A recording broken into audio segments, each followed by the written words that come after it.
The Book of Deuteronomy. Deuteronomy chapter 1.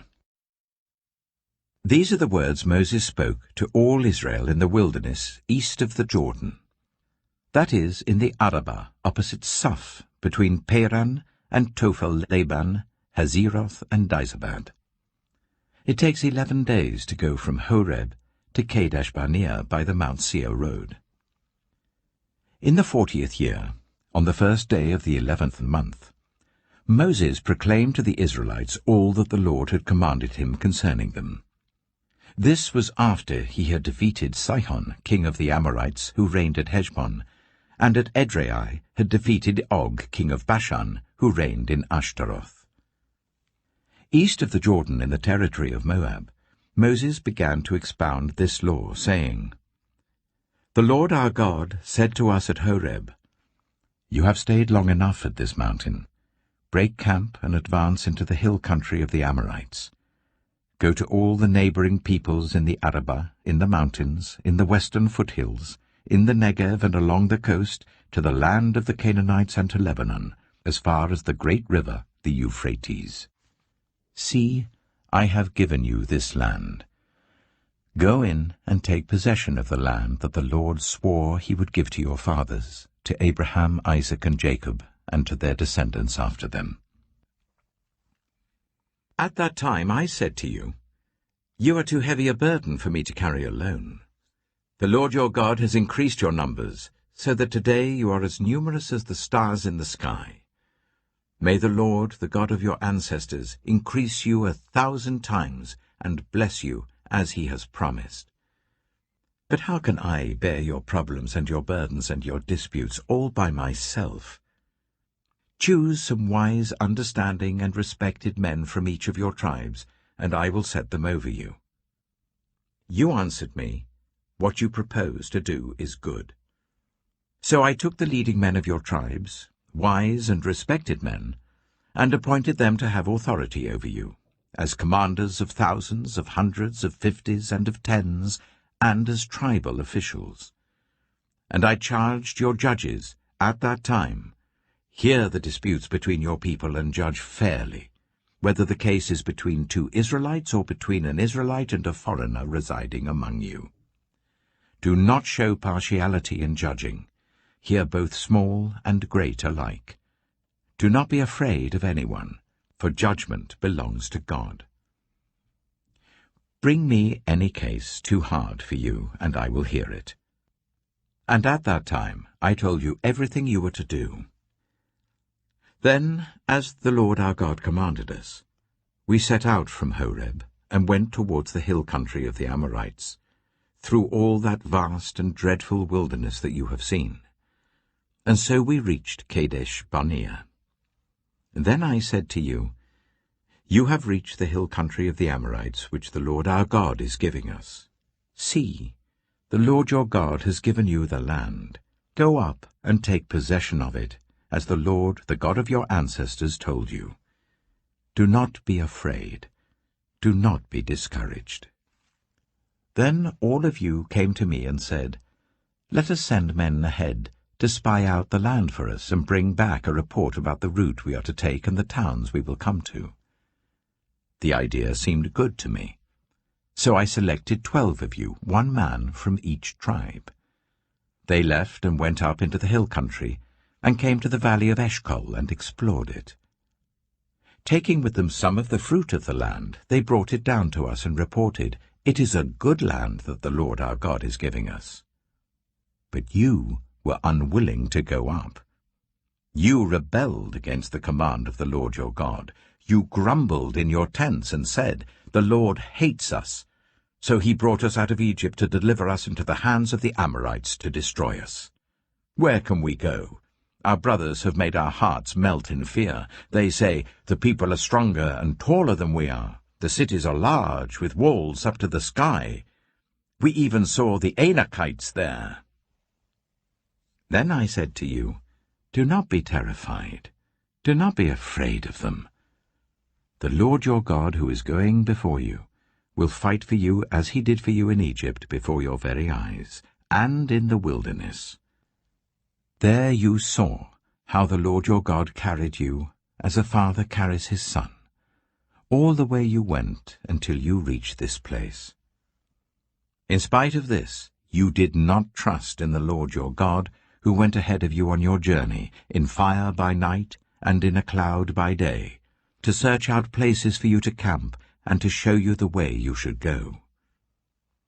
When the Lord heard what you said, he was angry and solemnly swore, "No one from this evil generation shall see the good land I swore to give your ancestors, except Caleb son of Jephunneh. He will see it, and I will give him and his descendants the land he set his feet on, because he followed the Lord wholeheartedly." Because of you the Lord became angry with me also, and said, "You shall not enter it either. But your assistant Joshua son of Nun will enter it. Encourage him, because he will lead Israel to inherit it.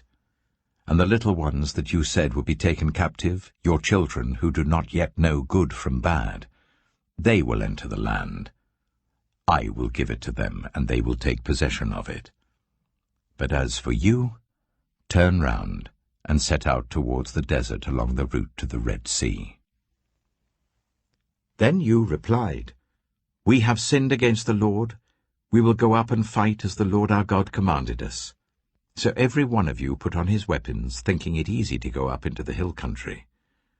But the Lord said to me, "Tell them, do not go up and fight, because I will not be with you. You will be defeated by your enemies." So I told you, but you would not listen. You rebelled against the Lord's command, and in your arrogance you marched up into the hill country. The Amorites who lived in those hills came out against you. They chased you like a swarm of bees, and beat you down from Seir all the way to Hormah. You came back and wept before the Lord, but he paid no attention to your weeping and turned a deaf ear to you. And so you stayed in Kadesh many days, all the time you spent there. Deuteronomy chapter 2. Then we turned back and set out towards the wilderness along the route to the Red Sea, as the Lord had directed me. For a long time we made our way around the hill country of Seir. Then the Lord said to me, "You have made your way around this hill country long enough. Now turn north. Give the people these orders. You are about to pass through the territory of your relatives, the descendants of Esau, who live in Seir. They will be afraid of you, but be very careful. Do not provoke them to war. For I will not give you any of their land, not even enough to put your foot on. I have given Esau the hill country of Seir as his own. You are to pay them in silver for the food you eat and the water you drink. The Lord your God has blessed you in all the work of your hands. He has watched over your journey through this vast wilderness. These 40 years the Lord your God has been with you, and you have not lacked anything. So we went on past our relatives, the descendants of Esau who live in Seir. We turned from the Arabah road, which comes up from Elath and Ezion-Geber, and travelled along the desert road of Moab. Then the Lord said to me, "Do not harass the Moabites or provoke them to war, for I will not give you any part of their land. I have given Ar to the descendants of Lot as a possession." The Emites used to live there, a people strong and numerous and as tall as the Anakites. Like the Anakites, they too were considered Rephaites, but the Moabites called them Emites. Horites used to live in Seir, but the descendants of Esau drove them out. They destroyed the Horites from before them and settled in their place, just as Israel did in the land the Lord gave them as their possession. And the Lord said, "Now get up and cross the Zered valley." So we crossed the valley. 38 years passed from the time we left Kadesh Barnea until we crossed the Zered valley. By then, that entire generation of fighting men had perished from the camp, as the Lord had sworn to them. The Lord's hand was against them until he had completely eliminated them from the camp. Now when the last of these fighting men among the people had died, the Lord said to me, "Today you are to pass by the region of Moab at Ar. When you come to the Ammonites, do not harass them or provoke them to war, for I will not give you possession of any land belonging to the Ammonites. I have given it as a possession to the descendants of Lot." That too was considered a land of the Rephaites, who used to live there. But the Ammonites called them Zamzummites. They were a people strong and numerous, and as tall as the Anakites. The Lord destroyed them from before the Ammonites, who drove them out and settled in their place. The Lord had done the same for the descendants of Esau, who lived in Seir, when he destroyed the Horites from before them. They drove them out and have lived in their place to this day. And as for the Avites, who live in the villages as far as Gaza, the Caphtorites coming out from Caphtor destroyed them and settled in their place. Set out now and cross the Arnon Gorge. See, I have given into your hand Sihon the Amorite, king of Heshbon, and his country. Begin to take possession of it and engage him in battle. This very day I will begin to put the terror and fear of you on all the nations under heaven. They will hear reports of you, and will tremble and be in anguish because of you. From the desert of Kedemoth I sent messengers to Sihon king of Heshbon, offering peace and saying, "Let us pass through your country. We will stay on the main road. We will not turn aside to the right or to the left. Sell us food to eat and water to drink, for their price in silver. Only let us pass through on foot, as the descendants of Esau who live in Seir and the Moabites who live in Ar did for us, until we cross the Jordan into the land the Lord our God is giving us." But Sihon king of Heshbon refused to let us pass through, for the Lord your God had made his spirit stubborn and his heart obstinate, in order to give him into your hands, as he has now done. The Lord said to me, "See, I have begun to deliver Sihon and his country over to you. Now begin to conquer and possess his land."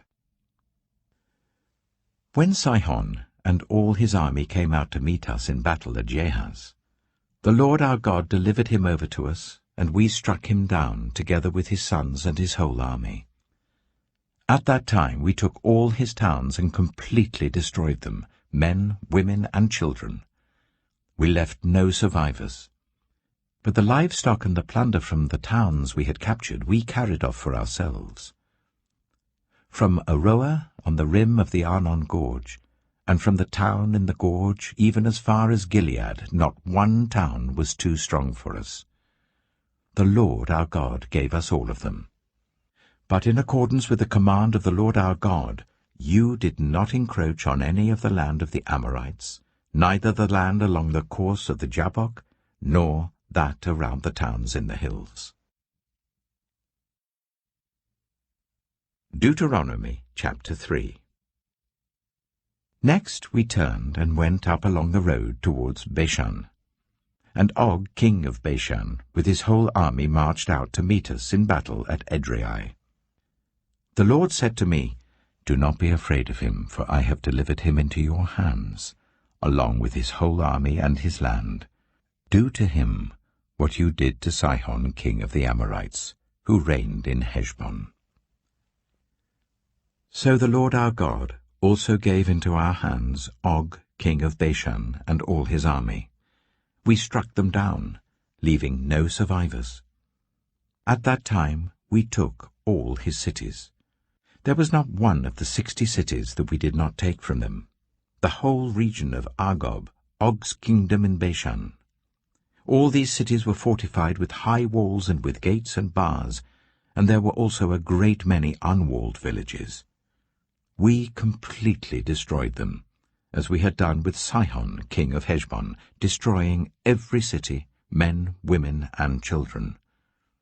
But all the livestock and the plunder from their cities we carried off for ourselves. So at that time we took from these 2 kings of the Amorites the territory east of the Jordan, from the Arnon Gorge as far as Mount Hermon. Hermon is called Sirion by the Sidonians. The Amorites call it Sinea. We took all the towns on the plateau, and all Gilead, and all Bashan, as far as Salekah and Edrei, towns of Og's kingdom in Bashan. Og, king of Bashan, was the last of the Rephaites. His bed was decorated with iron, and was more than 9 cubits long and 4 cubits wide. It is still in Rabbah of the Ammonites. Of the land that we took over at that time, I gave the Reubenites and the Gadites the territory north of Aroer, by the Arnon Gorge, including half the hill country of Gilead, together with its towns. The rest of Gilead, and also all of Bashan, the kingdom of Og, I gave to the half-tribe of Manasseh. The whole region of Argob in Bashan used to be known as a land of the Rephaites. Jair, a descendant of Manasseh, took the whole region of Argob as far as the border of the Geshurites and the Maacathites. It was named after him, so that to this day Bashan is called Havoth Jair. And I gave Gilead to Machir. But to the Reubenites and the Gadites I gave the territory extending from Gilead down to the Arnon Gorge, the middle of the gorge being the border, and out to the river Jabbok, which is the border of the Ammonites. Its western border was the Jordan in the Arabah, from Kinnereth to the sea of the Arabah, that is, the Dead Sea, below the slopes of Pisgah. I commanded you at that time, "The Lord your God has given you this land to take possession of it. But all your able-bodied men armed for battle must cross over ahead of the other Israelites. However, your wives, your children, and your livestock, I know you have much livestock, may stay in the towns I have given you, until the Lord gives rest to your fellow Israelites as he has to you. And they too have taken over the land that the Lord your God is giving them across the Jordan. After that, each of you may go back to the possession I have given you." At that time, I commanded Joshua, "You have seen with your own eyes all that the Lord your God has done to these 2 kings. The Lord will do the same to all the kingdoms over there where you are going. Do not be afraid of them. The Lord your God himself will fight for you." At that time I pleaded with the Lord, "Sovereign Lord, you have begun to show to your servant your greatness and your strong hand. For what God is there in heaven or on earth who can do the deeds and mighty works you do? Let me go over and see the good land beyond the Jordan, that fine hill country and Lebanon." But because of you, the Lord was angry with me and would not listen to me. "That is enough," the Lord said. "Do not speak to me any more about this matter. Go up to the top of Pisgah, and look west and north and south and east. Look at the land with your own eyes, since you are not going to cross this Jordan. But commission Joshua, and encourage and strengthen him, for he will lead this people across and will cause them to inherit the land that you will see." So we stayed in the valley near Beth Peor. Deuteronomy chapter 4. Now, Israel, hear the decrees and laws I am about to teach you. Follow them so that you may live and may go in and take possession of the land that the Lord, the God of your ancestors, is giving you. Do not add to what I command you, and do not subtract from it, but keep the commands of the Lord your God that I give you. You saw with your own eyes what the Lord did at Baal Peor. The Lord your God destroyed from among you everyone who followed the Baal of Peor. But all of you who held fast to the Lord your God are still alive today. See, I have taught you decrees and laws as the Lord my God commanded me, so that you may follow them in the land you are entering to take possession of it. Observe them carefully, For this will show your wisdom and understanding to the nations, who will hear about all these decrees and say, Surely this great nation is a wise and understanding people. What other nation is so great as to have their gods near them, the way the Lord our God is near us, whenever we pray to him? And what other nation is so great as to have such righteous decrees and laws as this body of laws I am setting before you today? Only be careful and watch yourselves closely, so that you do not forget the things your eyes have seen, or let them fade from your heart as long as you live. Teach them to your children and to their children after them.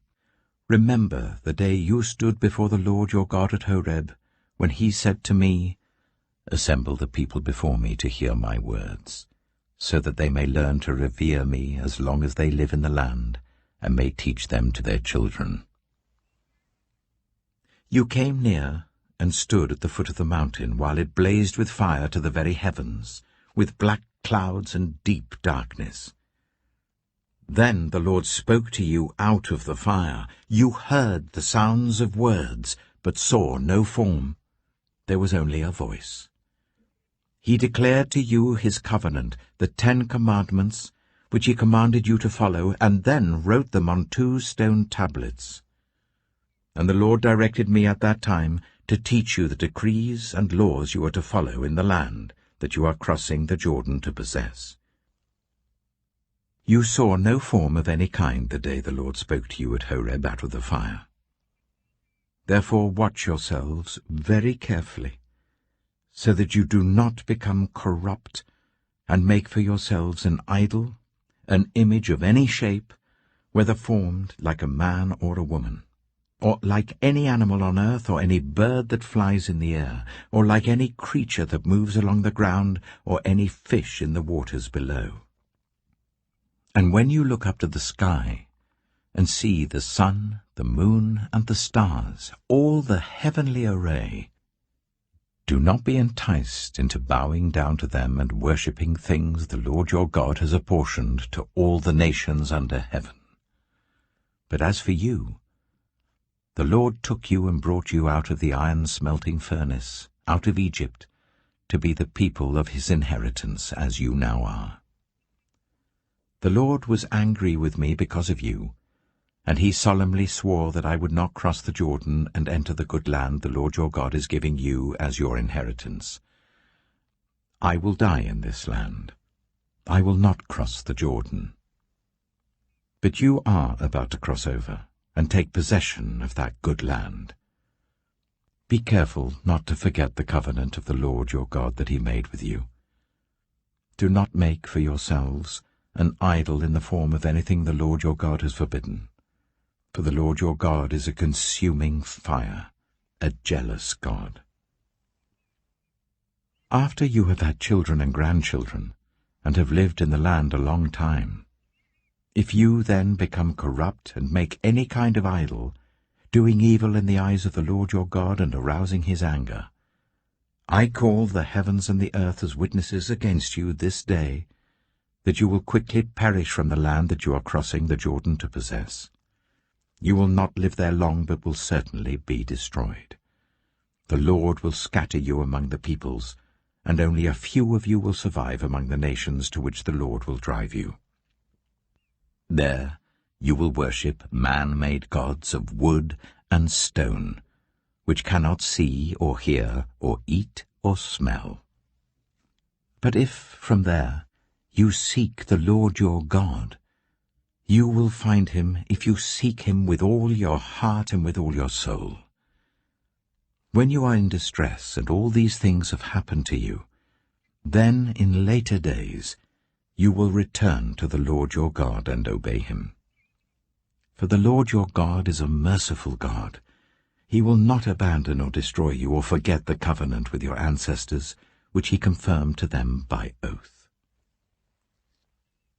Ask now about the former days, long before your time, from the day God created human beings on the earth. Ask from one end of the heavens to the other, has anything so great as this ever happened? Or has anything like it ever been heard of? Has any other people heard the voice of God speaking out of fire as you have and lived? Has any God ever tried to take for himself one nation out of another nation by testings, by signs and wonders, by war, by a mighty hand and an outstretched arm, or by great and awesome deeds, like all the things the Lord your God did for you in Egypt before your very eyes? You were shown these things, so that you might know that the Lord is God. Besides him there is no other. From heaven he made you hear his voice to discipline you. On earth he showed you his great fire, and you heard his words from out of the fire. Because he loved your ancestors and chose their descendants after them, he brought you out of Egypt by his presence and his great strength, to drive out before you nations greater and stronger than you, and to bring you into their land, to give it to you for your inheritance, as it is today. Acknowledge and take to heart this day that the Lord is God, in heaven above and on the earth below. There is no other. Keep his decrees and commands which I am giving you today, so that it may go well with you and your children after you, and that you may live long in the land the Lord your God gives you for all time. Then Moses set aside 3 cities east of the Jordan, to which anyone who had killed a person could flee if they had unintentionally killed a neighbor without malice aforethought. They could flee into one of these cities and save their life. The cities were these: Bezer in the wilderness plateau for the Reubenites, Ramoth in Gilead for the Gadites, and Golan in Bashan for the Manassites. This is the law Moses set before the Israelites.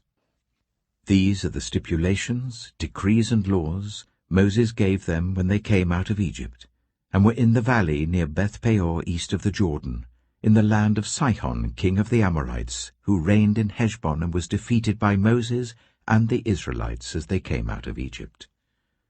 They took possession of his land, and the land of Og, king of Bashan, the 2 Amorite kings east of the Jordan. This land extended from Aroer on the rim of the Arnon Gorge to Mount Sirion, that is, Hermon, and included all the Arabah east of the Jordan as far as the Dead Sea below the slopes of Pisgah. Deuteronomy chapter 5. Moses summoned all Israel and said, "Hear, Israel, the decrees and the laws I declare in your hearing today. Learn them, and be sure to follow them. The Lord our God made a covenant with us at Horeb. It was not with our ancestors that the Lord made this covenant, but with us, with all of us who are alive here today. The Lord spoke to you face to face out of the fire on the mountain.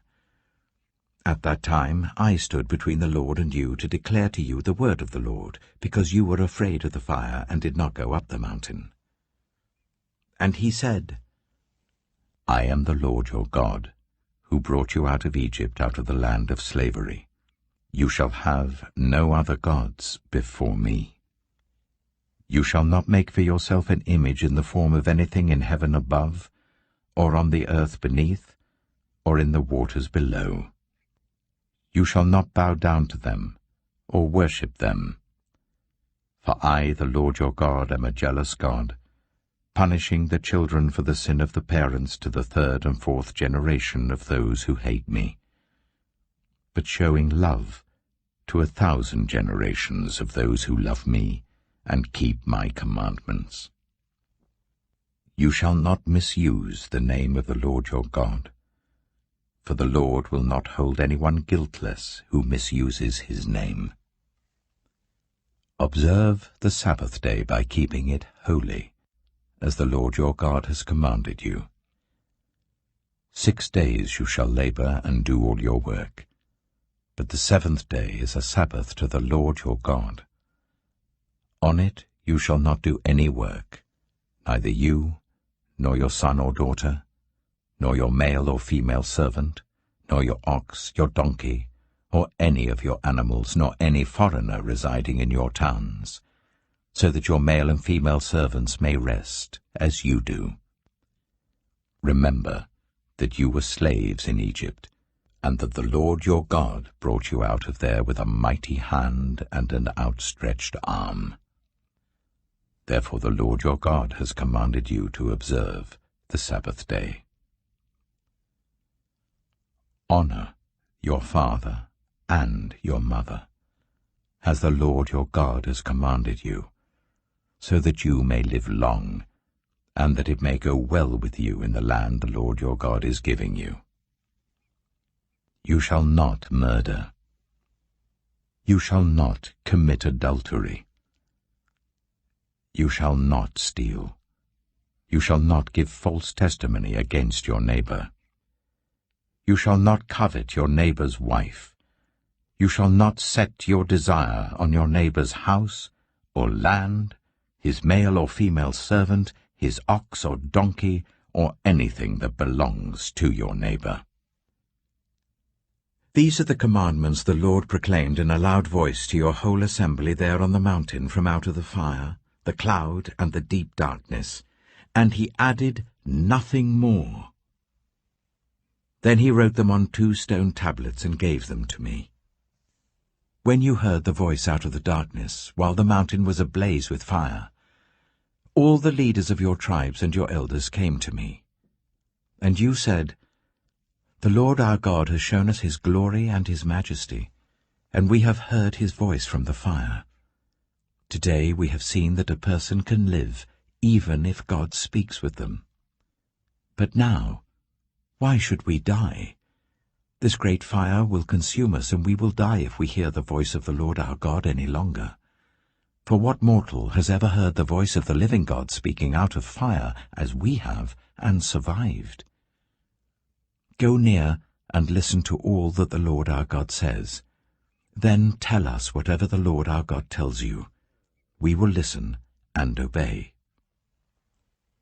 The Lord heard you when you spoke to me, and the Lord said to me, "I have heard what this people said to you.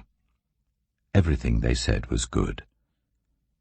Oh, that their hearts would be inclined to fear me, and keep all my commands always, so that it might go well with them and their children forever. Go, tell them to return to their tents. But you stay here with me, so that I may give you all the commands, decrees, and laws that you are to teach them to follow in the land I am giving them to possess.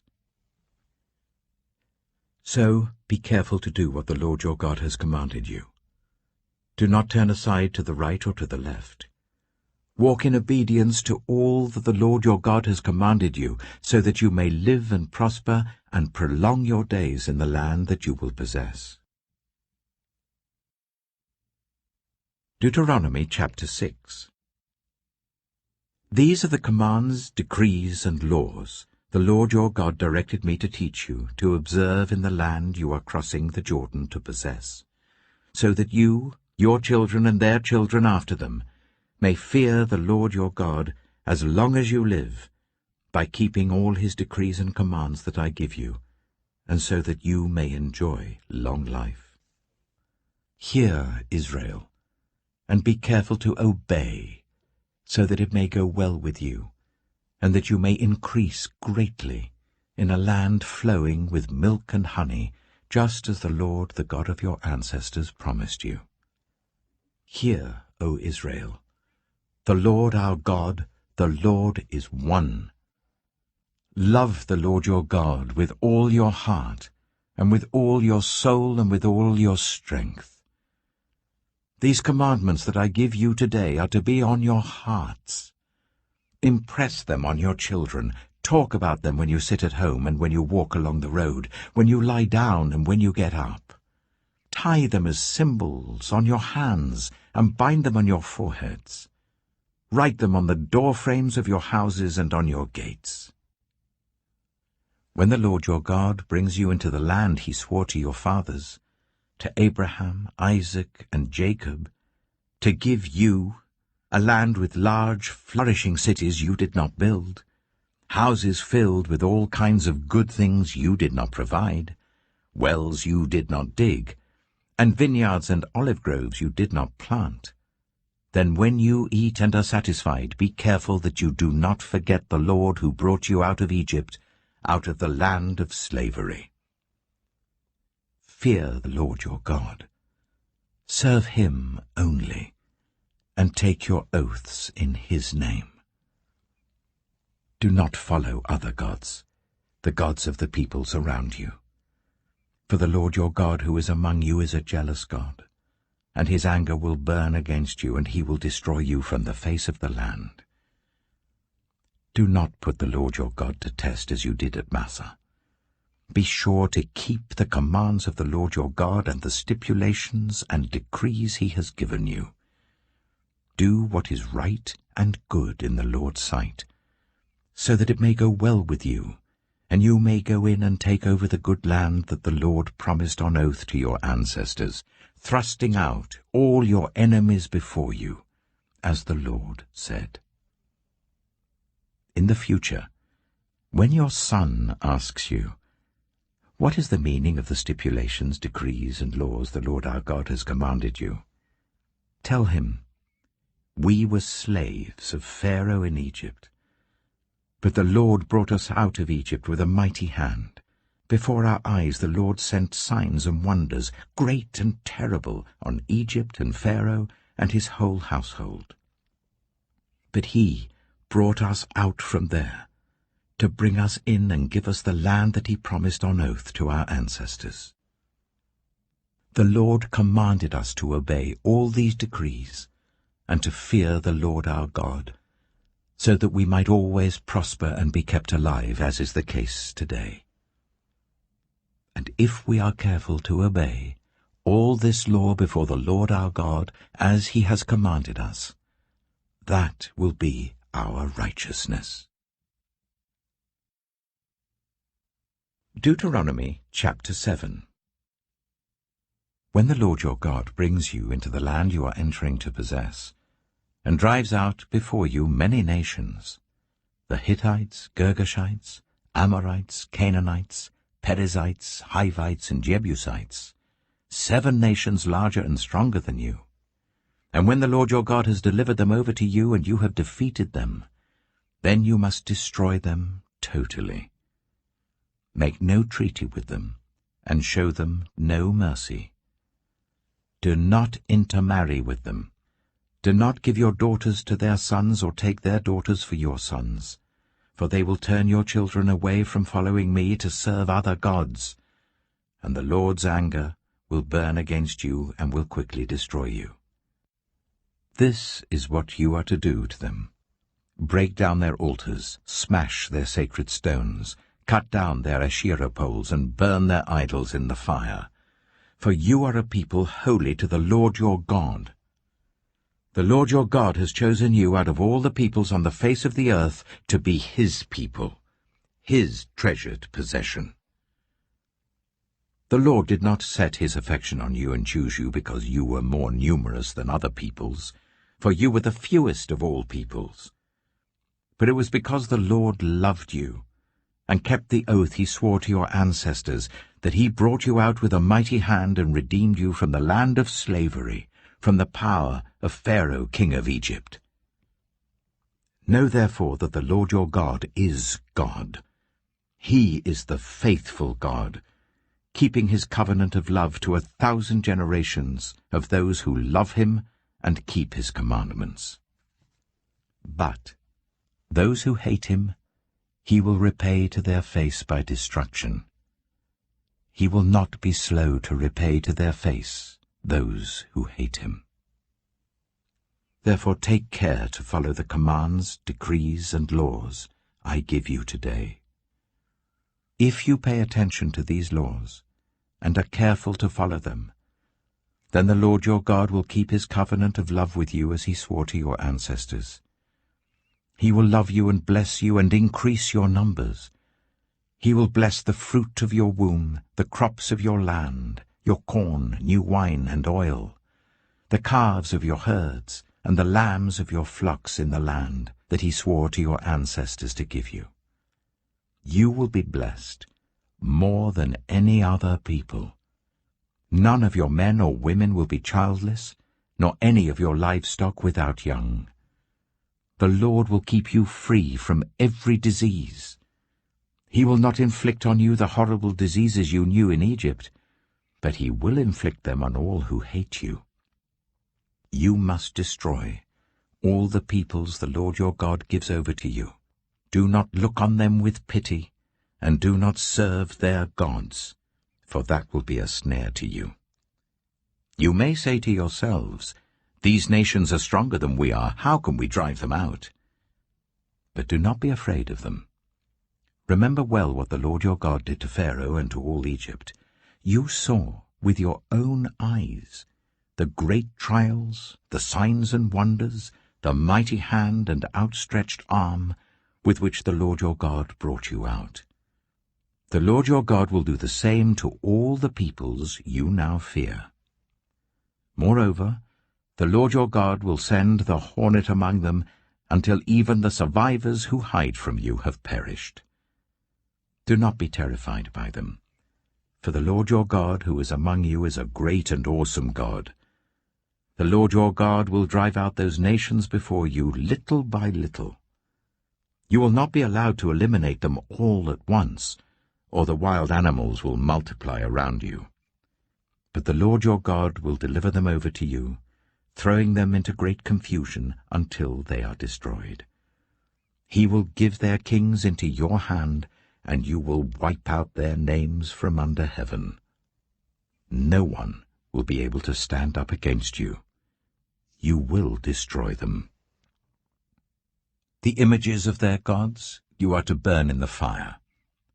Do not covet the silver and gold on them, and do not take it for yourselves, or you will be ensnared by it, for it is detestable to the Lord your God. Do not bring a detestable thing into your house, or you, like it, will be set apart for destruction. Regard it as vile and utterly detest it, for it is set apart for destruction. Deuteronomy chapter 8. Be careful to follow every command I am giving you today, so that you may live and increase and may enter and possess the land that the Lord promised on oath to your ancestors. Remember how the Lord your God led you all the way in the wilderness these 40 years, to humble and test you, in order to know what was in your heart, whether or not you would keep his commands. He humbled you, causing you to hunger and then feeding you with manna, which neither you nor your ancestors had known, to teach you that man does not live on bread alone, but on every word that comes from the mouth of the Lord. Your clothes did not wear out, and your feet did not swell during these 40 years. Know then in your heart that as a man disciplines his son, so the Lord your God disciplines you. Observe the commands of the Lord your God, walking in obedience to him and revering him.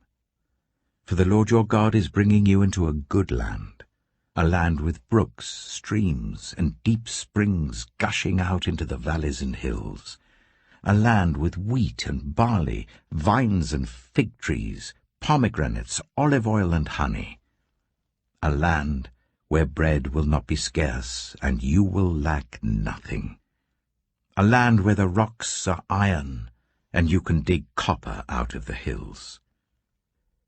When you have eaten and are satisfied, praise the Lord your God for the good land he has given you.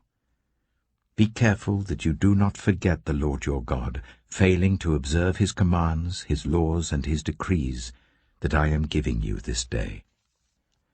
Otherwise, when you eat and are satisfied, when you build fine houses and settle down, and when your herds and your flocks grow large, and your silver and gold increase, and all that you have is multiplied, then your heart will become proud, and you will forget the Lord your God who brought you out of Egypt, out of the land of slavery. He led you through the vast and dreadful wilderness, that thirsty and waterless land, with its venomous snakes and scorpions. He brought you water out of hard rock. He gave you manna to eat in the wilderness, something your ancestors had never known, to humble and test you, so that in the end it might go well with you. You may say to yourself, "My power and the strength of my hands have produced this wealth for me." But remember the Lord your God, for it is He who gives you the ability to produce wealth, and so confirms His covenant, which He swore to your ancestors, as it is today. If you ever forget the Lord your God, and follow other gods and worship and bow down to them, I testify against you today that you will surely be destroyed. Like the nations the Lord destroyed before you, so you will be destroyed, for not obeying the Lord your God. Deuteronomy chapter 9. Hear, Israel. You are now about to cross the Jordan to go in and dispossess nations greater and stronger than you, with large cities that have walls up to the sky. The people are strong and tall, Anakites. You know about them, and have heard it said, "Who can stand up against the Anakites?" But be assured today that the Lord your God is the one who goes across ahead of you, like a devouring fire. He will destroy them. He will subdue them before you, and you will drive them out and annihilate them quickly, as the Lord has promised you. After the Lord your God has driven them out before you, do not say to yourself, "The Lord has brought me here to take possession of this land because of my righteousness." No. It is on account of the wickedness of these nations that the Lord is going to drive them out before you. It is not because of your righteousness or your integrity that you are going in to take possession of their land, but on account of the wickedness of these nations, the Lord your God will drive them out before you, to accomplish what He swore to your fathers, to Abraham, Isaac, and Jacob. Understand, then, that it is not because of your righteousness that the Lord your God is giving you this good land to possess, for you are a stiff-necked people. Remember this, and never forget how you aroused the anger of the Lord your God in the wilderness. From the day you left Egypt until you arrived here, you have been rebellious against the Lord. At Horeb, you aroused the Lord's wrath so that He was angry enough to destroy you. When I went up on the mountain to receive the tablets of stone, the tablets of the covenant that the Lord had made with you, I stayed on the mountain for 40 days and 40 nights. I ate no bread and drank no water. The Lord gave me 2 stone tablets inscribed by the finger of God. On them were all the commandments the Lord proclaimed to you on the mountain out of the fire on the day of the assembly. At the end of the 40 days and 40 nights, the Lord gave me the 2 stone tablets, the tablets of the covenant. Then the Lord told me, "Go down from here at once, because your people whom you brought out of Egypt have become corrupt. They have turned away quickly from what I commanded them, and have made an idol for themselves." And the Lord said to me, "I have seen this people, and they are a stiff-necked people indeed. Let me alone, so that I may destroy them and blot out their name from under heaven. And I will make you into a nation stronger and more numerous than they." So I turned and went down from the mountain while it was ablaze with fire. And the 2 stone tablets of the covenant were in my hands. When I looked, I saw that you had sinned against the Lord your God. You had made for yourselves an idol, cast in the shape of a calf. You had turned aside quickly from the way that the Lord had commanded you. So I took the 2 tablets and threw them out of my hands, breaking them to pieces before your eyes. Then once again I fell prostrate before the Lord for 40 days and 40 nights. I ate no bread and drank no water, because of all the sin you had committed, doing what was evil in the Lord's sight, and so arousing his anger. I feared the anger and wrath of the Lord, for he was angry enough with you to destroy you. But again the Lord listened to me. And the Lord was angry enough with Aaron to destroy him. But at that time I prayed for Aaron too. Also, I took that sinful thing of yours, the calf you had made, and burned it in the fire. Then I crushed it, and ground it to powder as fine as dust, and threw the dust into a stream that flowed down the mountain. You also made the Lord angry at Taberah, at Massa, and at Kibroth-Hattaavah. And when the Lord sent you out from Kadesh-barnea, he said, "Go up and take possession of the land I have given you." But you rebelled against the command of the Lord your God. You did not trust him or obey him. You have been rebellious against the Lord ever since I have known you. I lay prostrate before the Lord those 40 days and 40 nights because the Lord had said he would destroy you. I prayed to the Lord and said, "Sovereign Lord, do not destroy your people, your own inheritance, that you redeemed by your great power and brought out of Egypt with a mighty hand. Remember your servants Abraham, Isaac, and Jacob. Overlook the stubbornness of this people, their wickedness and their sin. Otherwise, the country from which you brought us will say, 'Because the Lord was not able to take them into the land he had promised them, and because he hated them, he brought them out to put them to death in the wilderness.'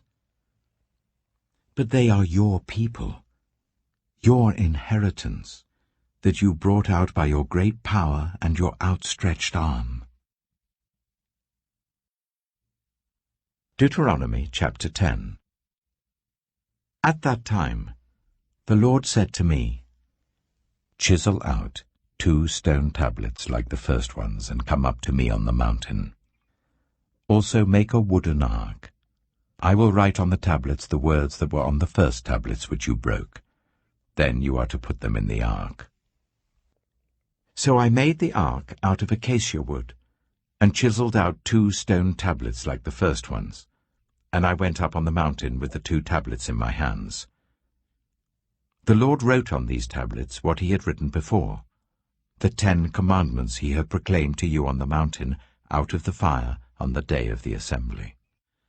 And the Lord gave them to me. Then I came back down the mountain and put the tablets in the ark I had made, as the Lord commanded me, and they are there now. The Israelites travelled from the wells of Bene-Jaakan to Mosera. There Aaron died and was buried, and Eleazar his son succeeded him as priest. From there they travelled to Gudgodah, and on to Jotbathah, a land with streams of water. At that time the Lord set apart the tribe of Levi to carry the ark of the covenant of the Lord, to stand before the Lord to minister and to pronounce blessings in his name, as they still do today. That is why the Levites have no share or inheritance among their fellow Israelites. The Lord is their inheritance, as the Lord your God told them. Now I had stayed on the mountain for 40 days and 40 nights, as I did the first time, and the Lord listened to me at this time also. It was not his will to destroy you. "Go," the Lord said to me, "and lead the people on their way, so that they may enter and possess the land that I swore to their ancestors to give them.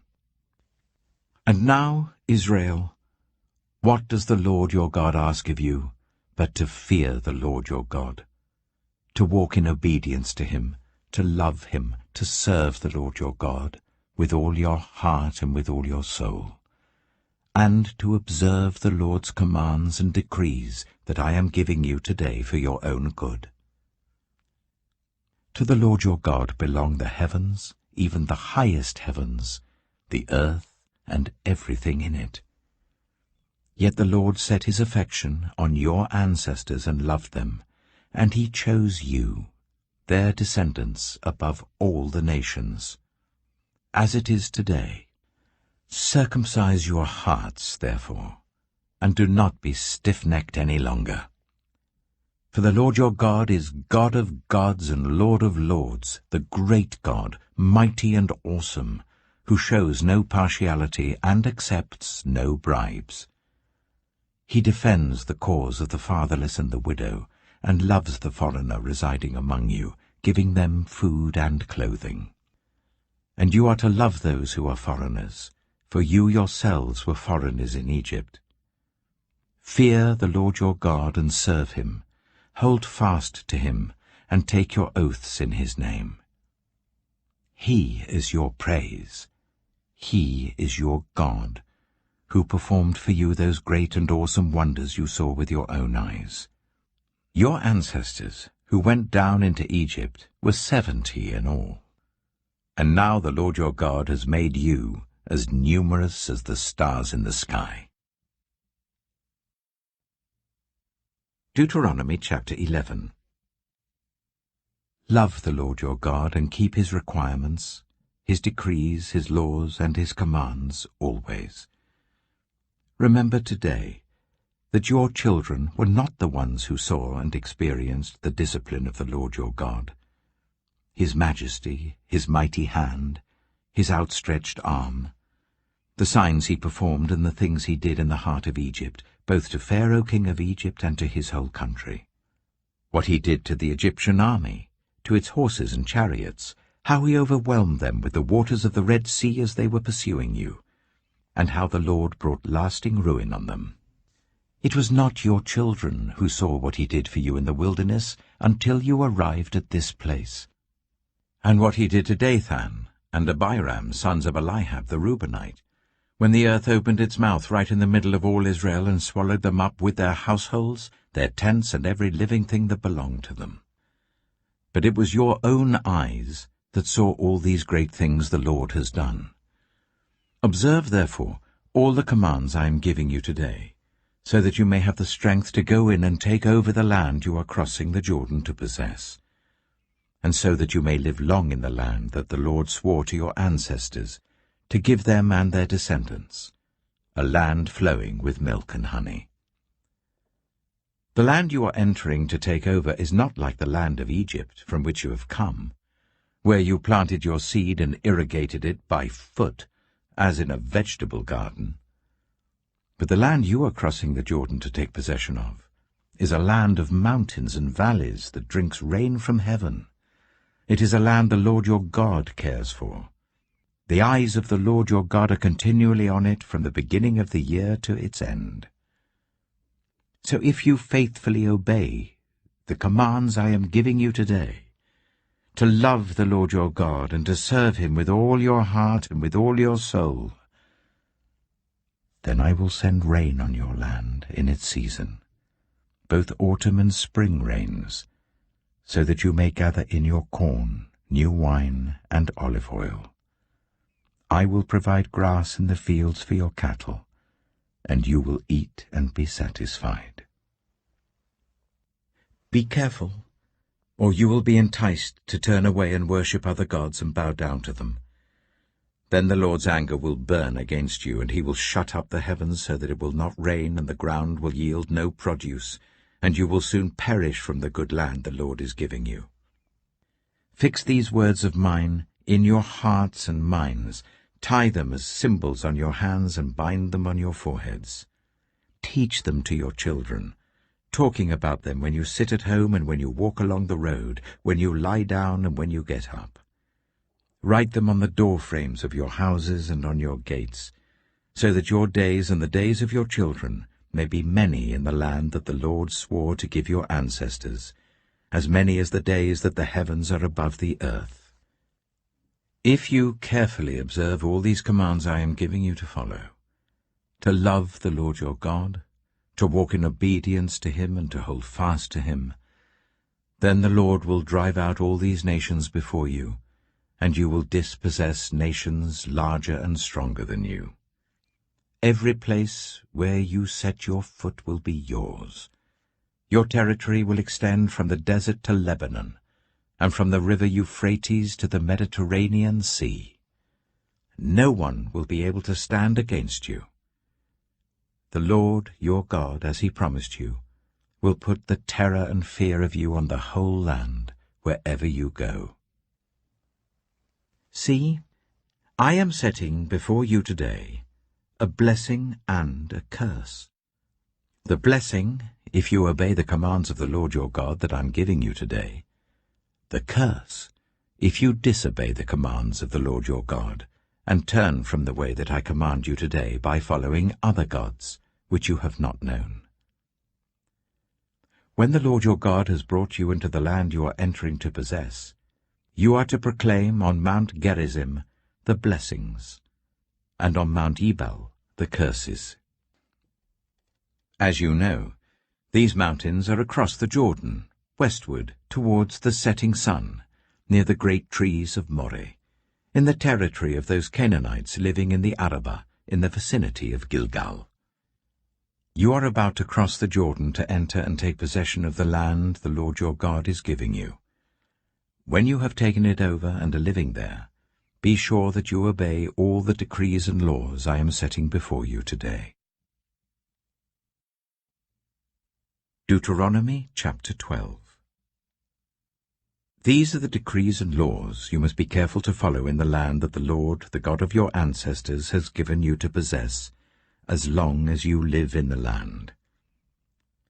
Destroy completely all the places on the high mountains, on the hills, and under every spreading tree, where the nations you are dispossessing worship their gods. Break down their altars, smash their sacred stones, and burn their Asherah poles in the fire.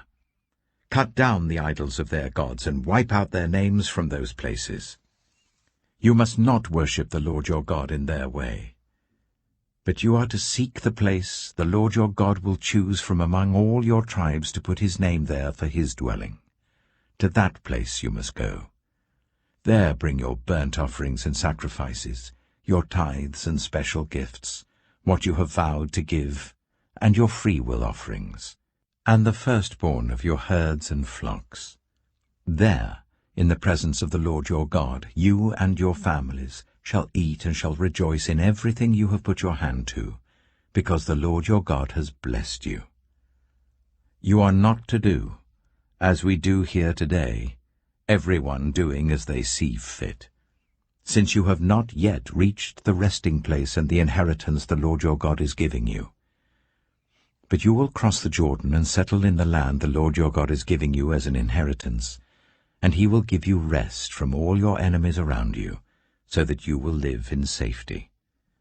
Then, to the place the Lord your God will choose as a dwelling for his name, there you are to bring everything I command you, your burnt offerings and sacrifices, your tithes and special gifts, and all the choice possessions you have vowed to the Lord.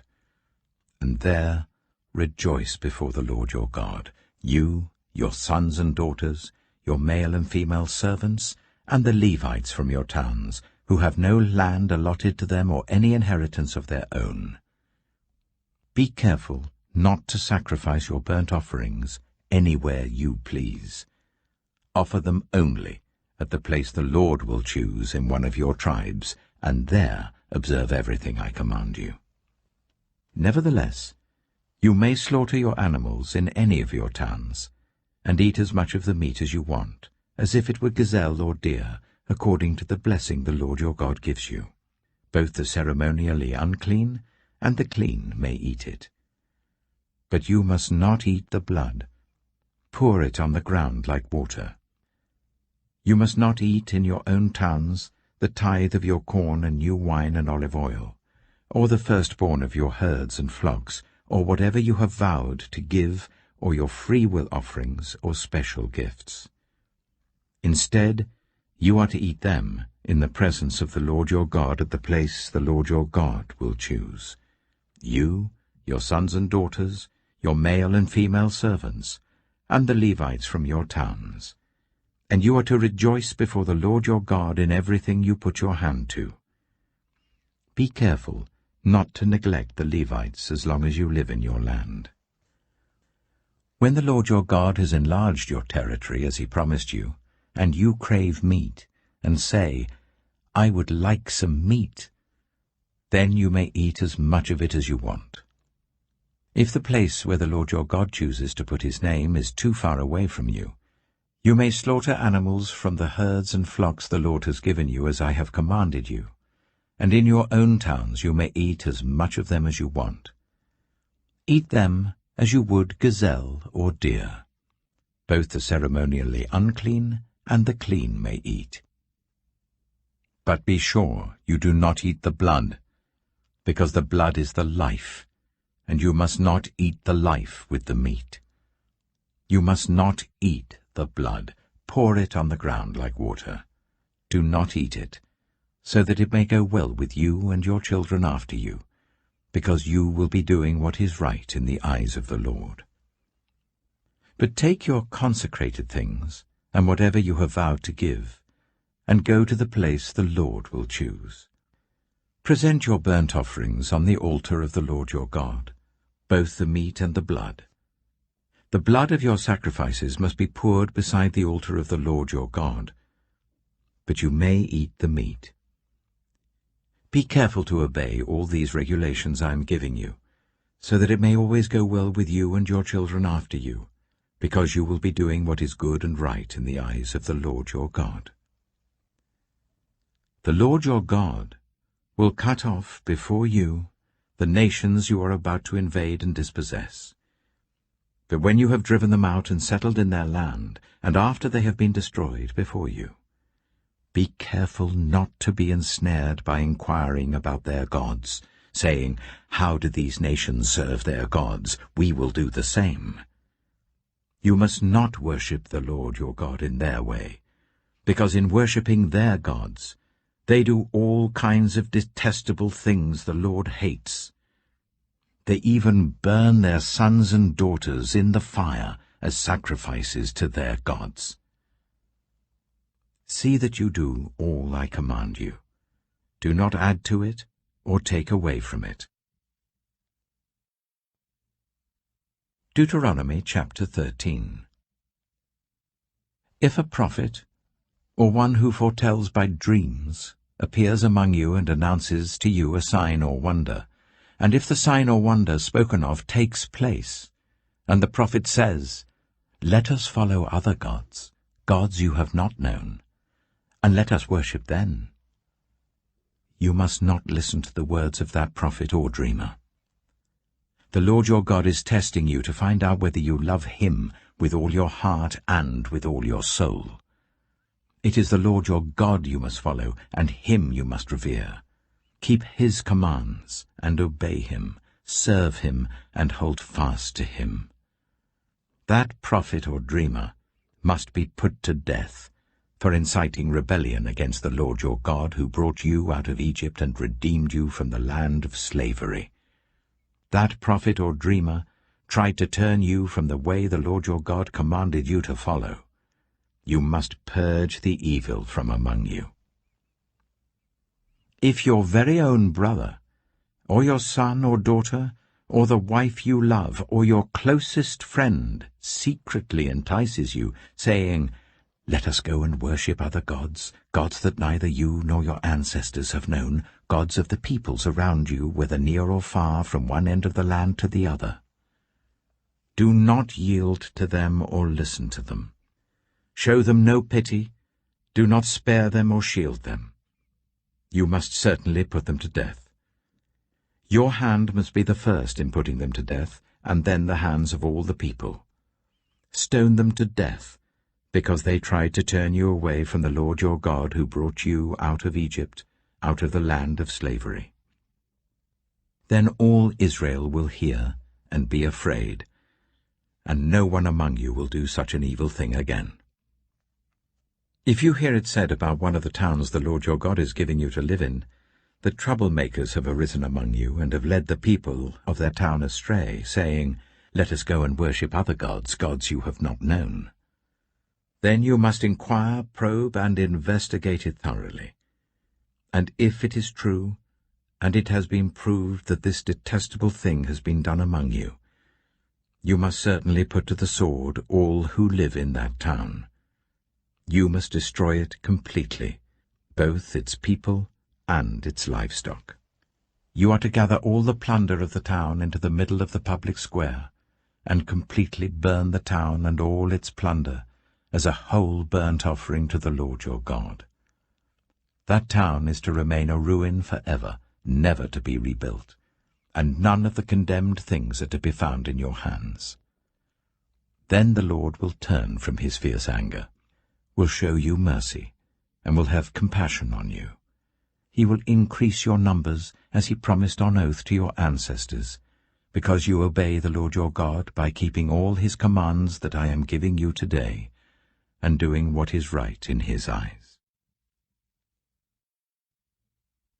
Deuteronomy chapter 14. You are the children of the Lord your God.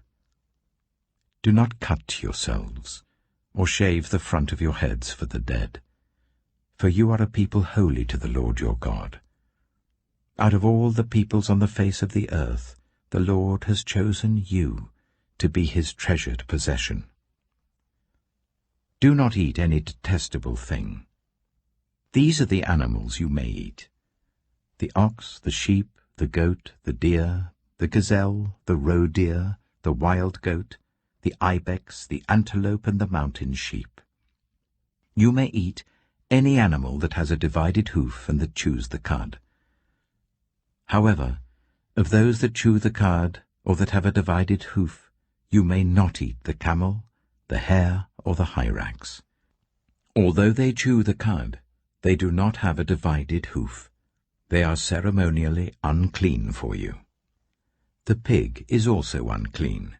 Although it has a divided hoof, it does not chew the cud.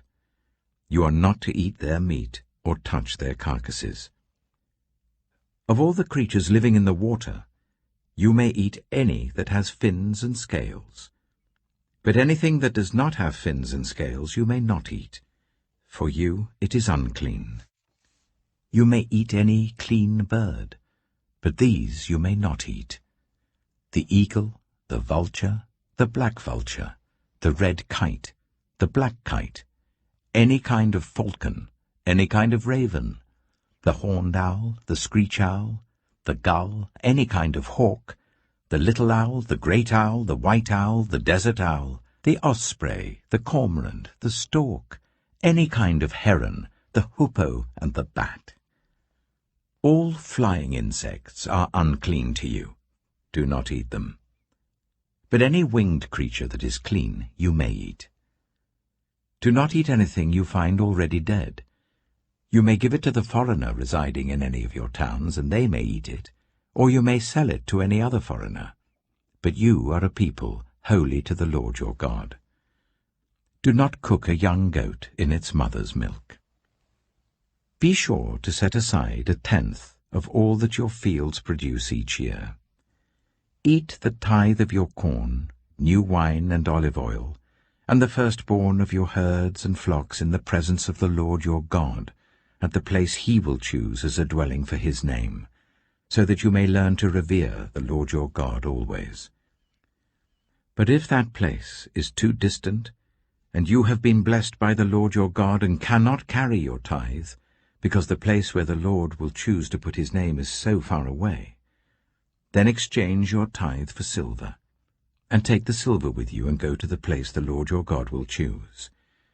Use the silver to buy whatever you like: cattle, sheep, wine, or other fermented drink, or anything you wish. Then you and your household shall eat there in the presence of the Lord your God and rejoice. And do not neglect the Levites living in your towns, for they have no land allotted to them, or any inheritance of their own. At the end of every 3 years, bring all the tithes of that year's produce and store it in your towns, so that the Levites, who have no land allotted to them or any inheritance of their own, and the foreigners, the fatherless, and the widows who live in your towns, may come and eat and be satisfied, and so that the Lord your God may bless you in all the work of your hands. Deuteronomy chapter 15. At the end of every 7 years, you must cancel debts. This is how it is to be done. Every creditor shall cancel any loan they have made to a fellow Israelite. They shall not require payment from anyone among their own people, because the Lord's time for cancelling debts has been proclaimed. You may require payment from a foreigner, but you must cancel any debt your fellow Israelite owes you. However, there need be no poor people among you, for in the land the Lord your God is giving you to possess as your inheritance, he will richly bless you, if only you fully obey the Lord your God and are careful to follow all these commands I am giving you today. For the Lord your God will bless you as he promised, and you will lend to many nations, but will borrow from none. You will rule over many nations, but none will rule over you. If anyone is poor among your fellow Israelites, in any of the towns of the land that the Lord your God is giving you, do not be hard-hearted or tight-fisted towards them. Rather, be open-handed, and freely lend them whatever they need. Be careful not to harbour this wicked thought. The 7th year, the year for cancelling debts, is near, so that you do not show ill will towards the needy among your fellow Israelites and give them nothing. They may then appeal to the Lord against you, and you will be found guilty of sin. Give generously to them, and do so without a grudging heart. Then, because of this, the Lord your God will bless you in all your work and in everything you put your hand to. There will always be poor people in the land. Therefore I command you to be open-handed towards your fellow Israelites, who are poor and needy in your land. If any of your people, Hebrew men or women, sell themselves to you and serve you for 6 years, in the 7th year you must let them go free. And when you release them, do not send them away empty-handed. Supply them liberally from your flock, your threshing floor, and your winepress. Give to them as the Lord your God has blessed you. Remember that you were slaves in Egypt, and the Lord your God redeemed you. That is why I give you this command today. But if your servant says to you, I do not want to leave you, because he loves you and your family, and is well off with you, then take an awl, and push it through his earlobe into the door, and he will become your servant for life. Do the same for your female servant. Do not consider it a hardship to set your servant free, because their service to you these 6 years has been worth twice as much as that of a hired hand, and the Lord your God will bless you in everything you do. Set apart for the Lord your God every firstborn male of your herds and flocks. Do not put the firstborn of your oxen to work, and do not shear the firstborn of your sheep. Each year you and your family are to eat them in the presence of the Lord your God at the place he will choose. If an animal has a defect, is lame or blind, or has any serious flaw, you must not sacrifice it to the Lord your God. You are to eat it in your own towns. Both the ceremonially unclean and the clean may eat it, as if it were gazelle or deer. But you must not eat the blood. Pour it on the ground like water.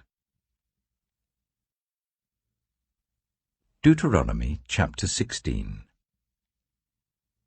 Observe the month of Aviv, and celebrate the Passover of the Lord your God, because in the month of Aviv he brought you out of Egypt by night.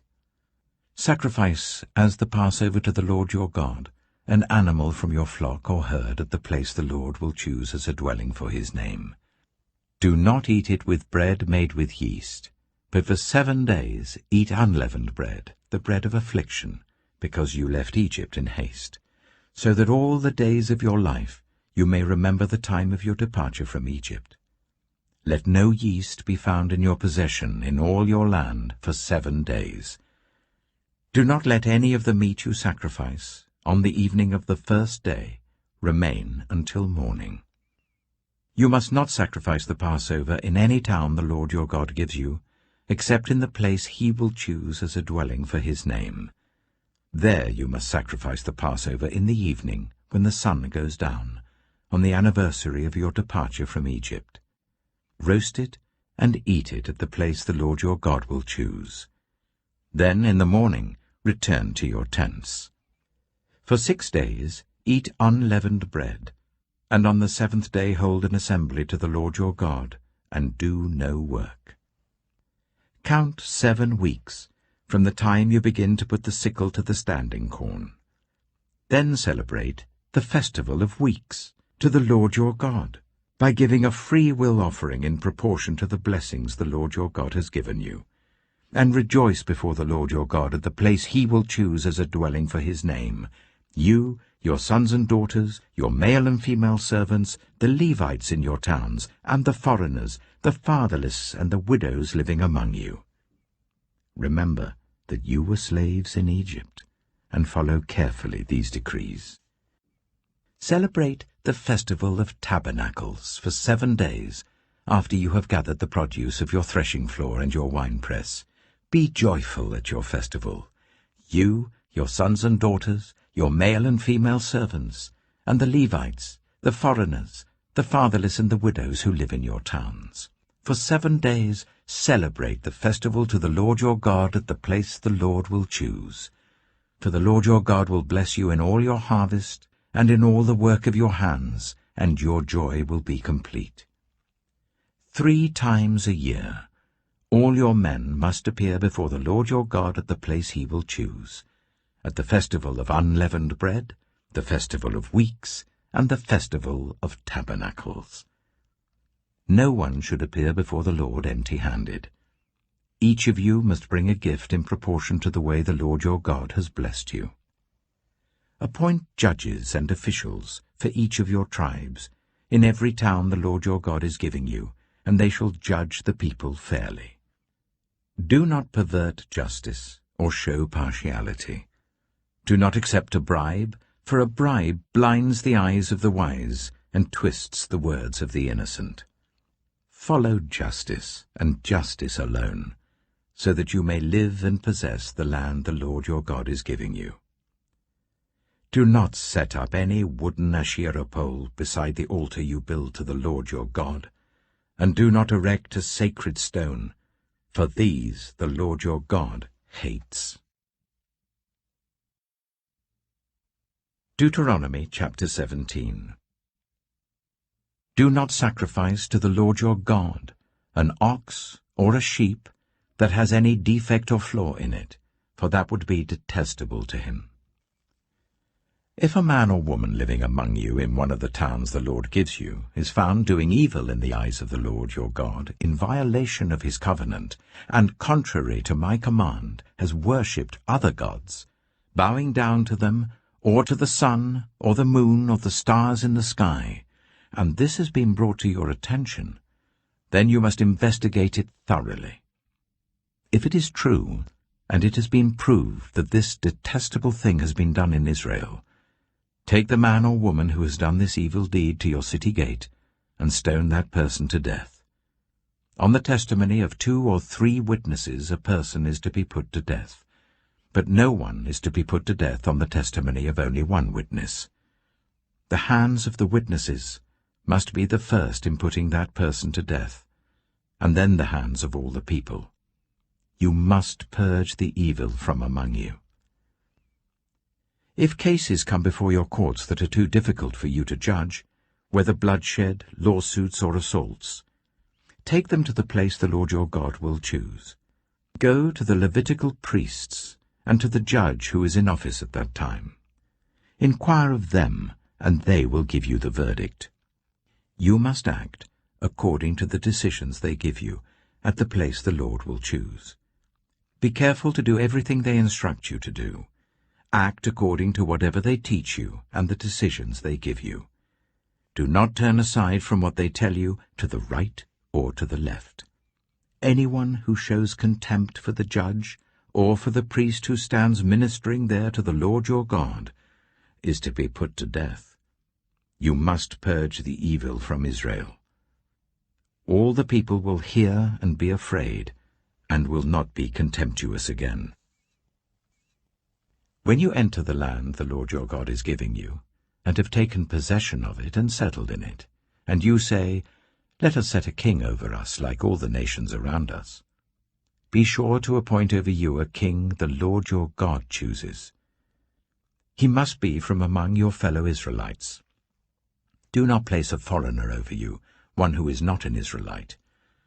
The king, moreover, must not acquire great numbers of horses for himself, or make the people return to Egypt to get more of them.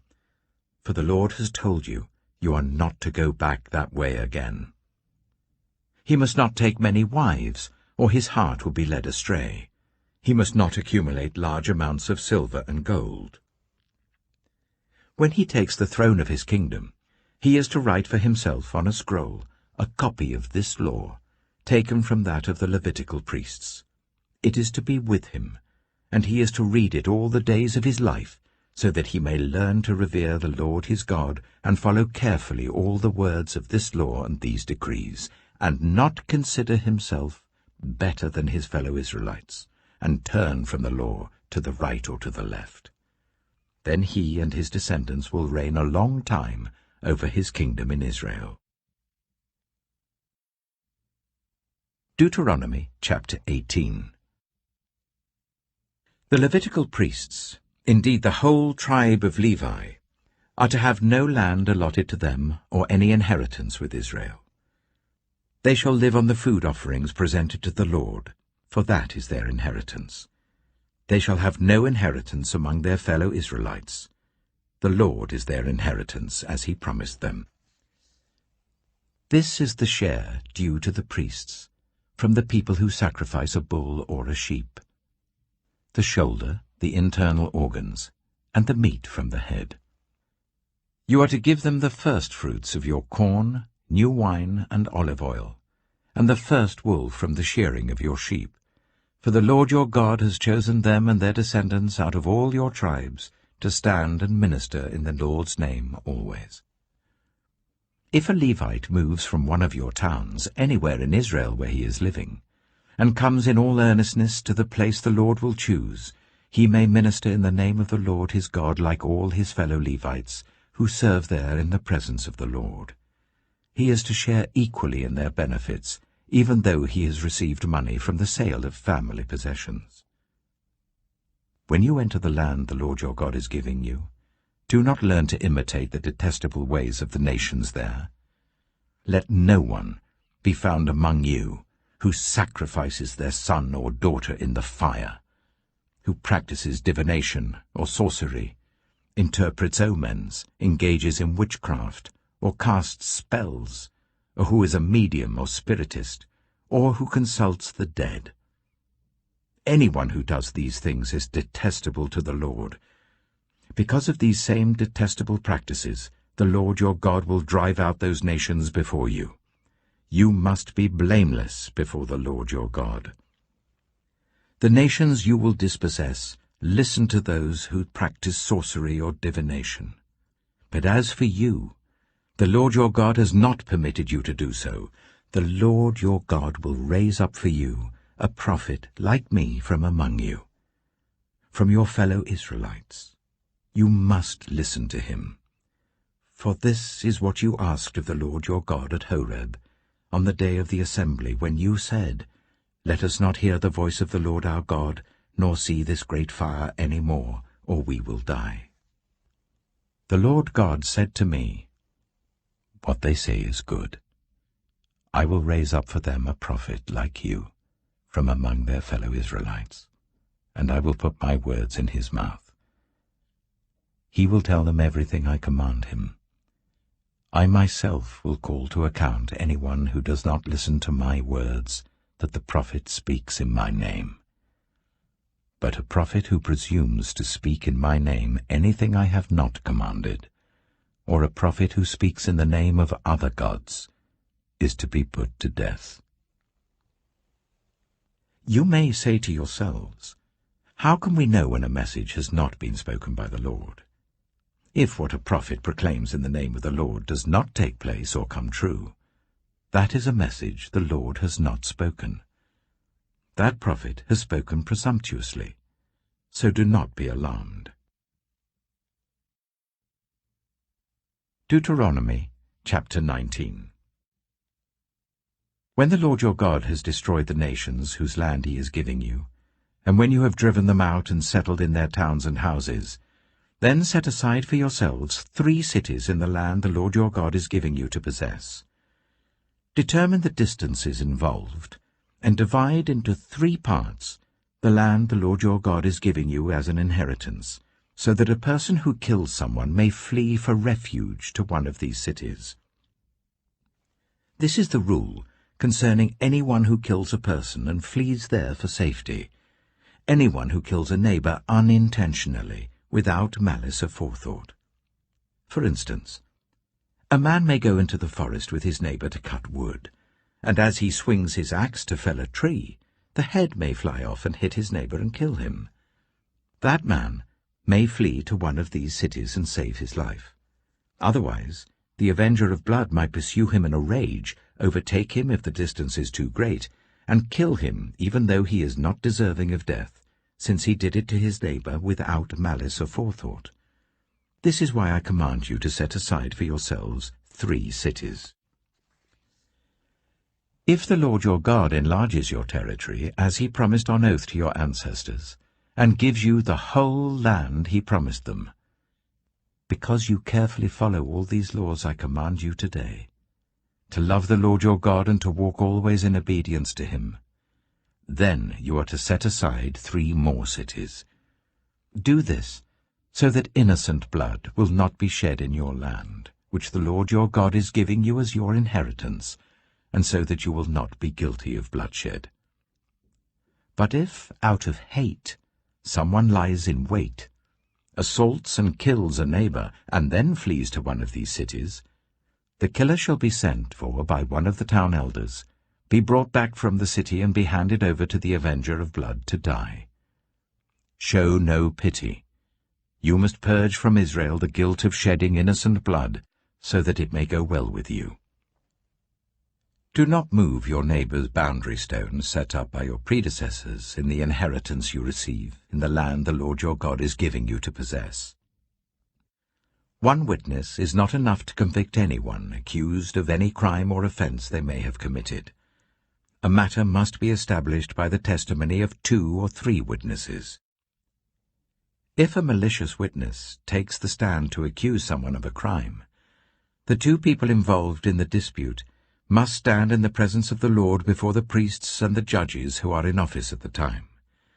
The judges must make a thorough investigation, and if the witness proves to be a liar, giving false testimony against a fellow Israelite, then do to the false witness as that witness intended to do to the other party.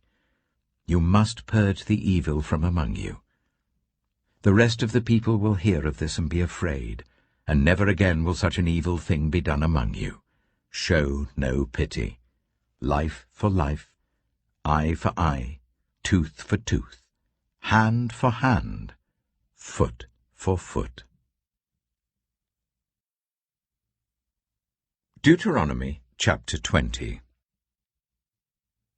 When you go to war against your enemies, and see horses and chariots, and an army greater than yours, do not be afraid of them, because the Lord your God who brought you up out of Egypt will be with you. When you are about to go into battle, the priest shall come forward and address the army. He shall say, "Hear, Israel, today you are going into battle against your enemies. Do not be faint-hearted or afraid. Do not panic or be terrified by them. For the Lord your God is the one who goes with you to fight for you against your enemies, to give you victory." The officers shall say to the army, "Has anyone built a new house and not yet begun to live in it? Let him go home, or he may die in battle and someone else may begin to live in it. Has anyone planted a vineyard and not begun to enjoy it? Let him go home, or he may die in battle and someone else enjoy it. Has anyone become pledged to a woman and not married her? Let him go home, or he may die in battle and someone else marry her." Then the officers shall add, "Is anyone afraid or faint-hearted? Let him go home, so that his fellow soldiers will not become disheartened too. When the officers have finished speaking to the army, they shall appoint commanders over it. When you march up to attack a city, make its people an offer of peace. If they accept and open their gates, all the people in it shall be subject to forced labor and shall work for you. If they refuse to make peace and they engage you in battle, lay siege to that city. When the Lord your God delivers it into your hand, put to the sword all the men in it. As for the women, the children, the livestock, and everything else in the city, you may take these as plunder for yourselves, and you may use the plunder the Lord your God gives you from your enemies. This is how you are to treat all the cities that are at a distance from you and do not belong to the nations nearby. However, in the cities of the nations the Lord your God is giving you as an inheritance, do not leave alive anything that breathes. Completely destroy them. The Hittites, Amorites, Canaanites, Perizzites, Hivites, and Jebusites, as the Lord your God has commanded you. Otherwise they will teach you to follow all the detestable things they do in worshipping their gods, and you will sin against the Lord your God. When you lay siege to a city for a long time, fighting against it to capture it, do not destroy its trees by putting an axe to them, because you can eat their fruit. Do not cut them down. Are the trees people that you should besiege them? However, you may cut down trees that you know are not fruit trees, and use them to build siege works until the city at war with you falls. Deuteronomy chapter 21. If someone is found slain, lying in a field in the land the Lord your God is giving you to possess, and it is not known who the killer was, your elders and judges shall go out and measure the distance from the body to the neighboring towns. Then the elders of the town nearest the body shall take a heifer that has never been worked and has never worn a yoke, and lead it down to a valley that has not been ploughed or planted and where there is a flowing stream. There, in the valley, they are to break the heifer's neck. The Levitical priests shall step forward, for the Lord your God has chosen them to minister and to pronounce blessings in the name of the Lord, and to decide all cases of dispute and assault. Then all the elders of the town nearest the body shall wash their hands over the heifer whose neck was broken in the valley, and they shall declare, Our hands did not shed this blood, nor did our eyes see it done. Accept this atonement for your people, Israel, whom you have redeemed, Lord, and do not hold your people guilty of the blood of an innocent person. Then the bloodshed will be atoned for, and you will have purged from yourselves the guilt of shedding innocent blood, since you have done what is right in the eyes of the Lord. When you go to war against your enemies, and the Lord your God delivers them into your hands, and you take captives, if you notice among the captives a beautiful woman and are attracted to her, you may take her as your wife. Bring her into your home, and make her shave her head, trim her nails, and put aside the clothes she was wearing when captured. After she has lived in your house and mourned her father and mother for a full month, then you may go to her and be her husband, and she shall be your wife. If you are not pleased with her, let her go wherever she wishes. You must not sell her or treat her as a slave, since you have dishonored her.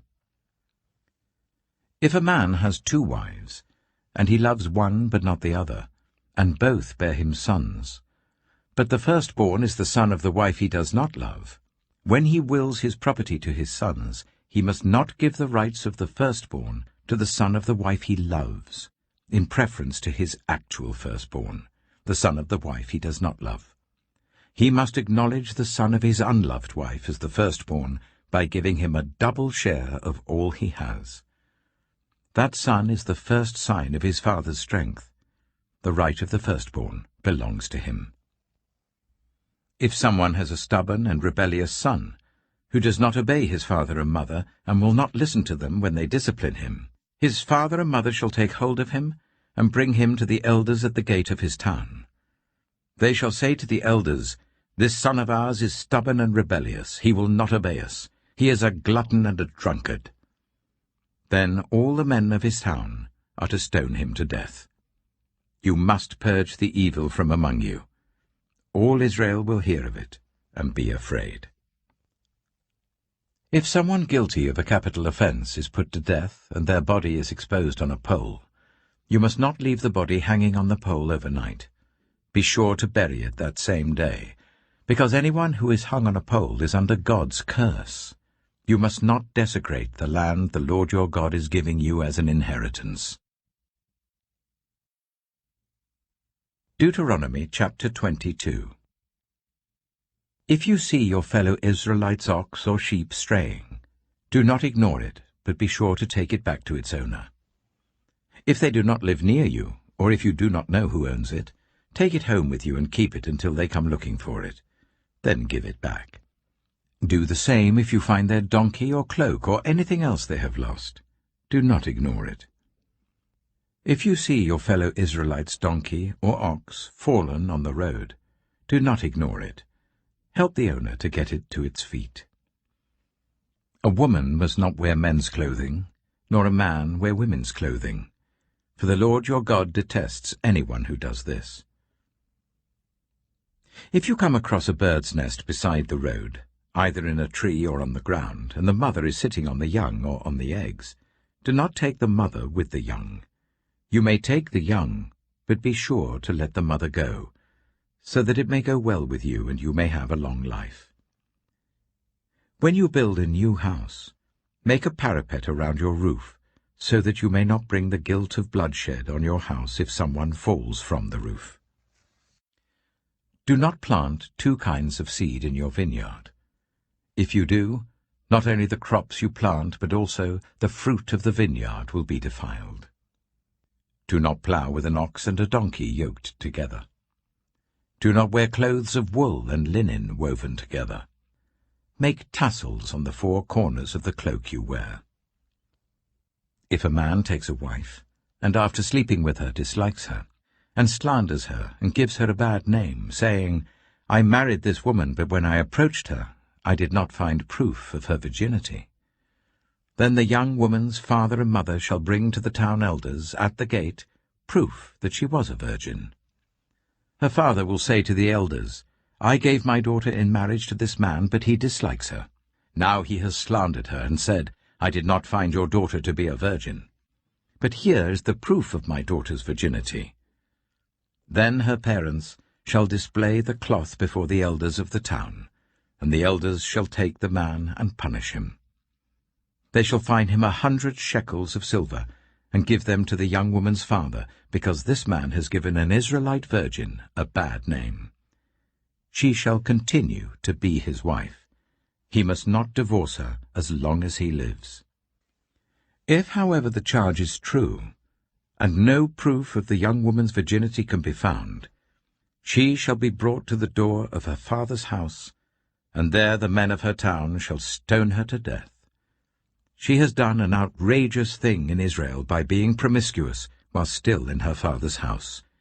You must purge the evil from among you.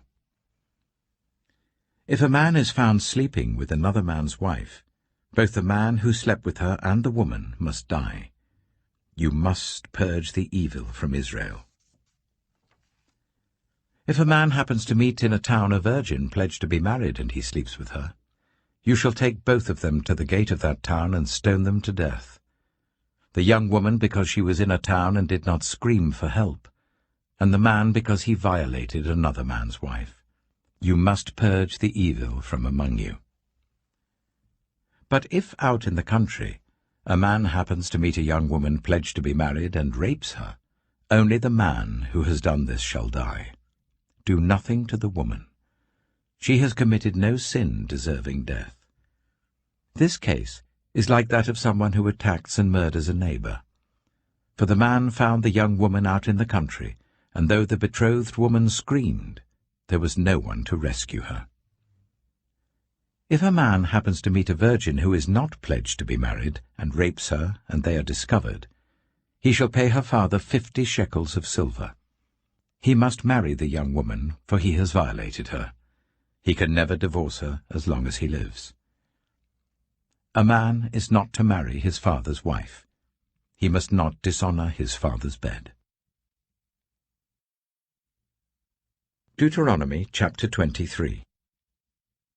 No one who has been emasculated by crushing or cutting may enter the assembly of the Lord. No one born of a forbidden marriage, nor any of their descendants may enter the assembly of the Lord, not even in the 10th generation. No Ammonite or Moabite, or any of their descendants may enter the assembly of the Lord, not even in the 10th generation. For they did not come to meet you with bread and water on your way when you came out of Egypt.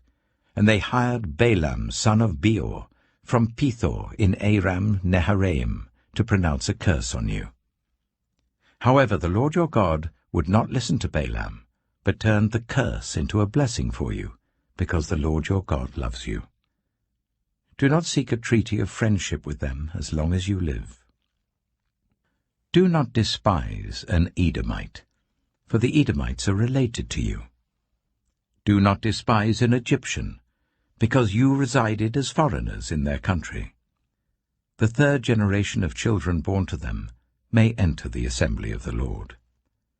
When you set up camp against your enemies, keep away from everything impure. If one of your men is unclean because of a nocturnal emission, he is to go outside the camp and stay there. But as evening approaches, he is to wash himself, and at sunset he may return to the camp. Designate a place outside the camp where you can go to relieve yourself. As part of your equipment, have something to dig with, and when you relieve yourself, dig a hole and cover up your excrement. For the Lord your God moves about in your camp to protect you and to deliver your enemies to you. Your camp must be holy, so that he will not see among you anything indecent and turn away from you. If a slave has taken refuge with you, do not hand them over to their master. Let them live among you wherever they like, and in whatever town they choose. Do not oppress them. No Israelite man or woman is to become a shrine prostitute. You must not bring the earnings of a female prostitute or of a male prostitute into the house of the Lord your God to pay any vow, because the Lord your God detests them both. Do not charge a fellow Israelite interest, whether on money or food or anything else that may earn interest. You may charge a foreigner interest, but not a fellow Israelite, so that the Lord your God may bless you in everything you put your hand to, in the land you are entering to possess. If you make a vow to the Lord your God, do not be slow to pay it, for the Lord your God will certainly demand it of you, and you will be guilty of sin. But if you refrain from making a vow, you will not be guilty. Whatever your lips utter, you must be sure to do, because you made your vow freely to the Lord your God with your own mouth. If you enter your neighbor's vineyard, you may eat all the grapes you want, but do not put any in your basket. If you enter your neighbor's cornfield, you may pick the ears with your hands, but you must not put a sickle to their standing corn. Deuteronomy chapter 24. If a man marries a woman who becomes displeasing to him because he finds something indecent about her, and he writes her a certificate of divorce, gives it to her, and sends her from his house, and if after she leaves his house she becomes the wife of another man, and her second husband dislikes her, and writes her a certificate of divorce, gives it to her, and sends her from his house, or if he dies, then her first husband who divorced her is not allowed to marry her again after she has been defiled. That would be detestable in the eyes of the Lord. Do not bring sin upon the land the Lord your God is giving you as an inheritance. If a man has recently married, he must not be sent to war or have any other duty laid on him. For 1 year he is to be free to stay at home and bring happiness to the wife he has married. Do not take a pair of millstones, not even the upper one, as security for a debt, because that would be taking a person's livelihood as security. If someone is caught kidnapping a fellow Israelite and treating or selling them as a slave, The kidnapper must die. You must purge the evil from among you. In cases of defiling skin diseases, be very careful to do exactly as the Levitical priests instruct you. You must follow carefully what I have commanded them. Remember what the Lord your God did to Miriam along the way after you came out of Egypt. When you make a loan of any kind to your neighbor, do not go into their house to get what is offered to you as a pledge. Stay outside, and let the neighbor to whom you are making the loan bring the pledge out to you. If the neighbor is poor, do not go to sleep with their pledge in your possession. Return their cloak by sunset, so that your neighbor may sleep in it. Then they will thank you, and it will be regarded as a righteous act in the sight of the Lord your God.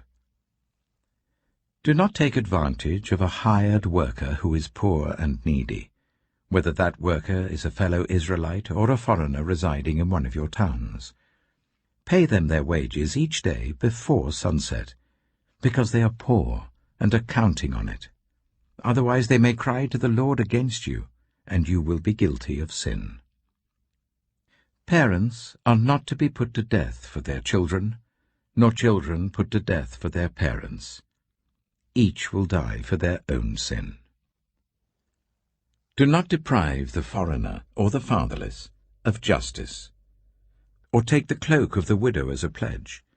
Remember that you were slaves in Egypt, and the Lord your God redeemed you from there. That is why I command you to do this. When you are harvesting in your field and you overlook a sheaf, do not go back to get it. Leave it for the foreigner, the fatherless, and the widow, so that the Lord your God may bless you in all the work of your hands. When you beat the olives from your trees, do not go over the branches a second time.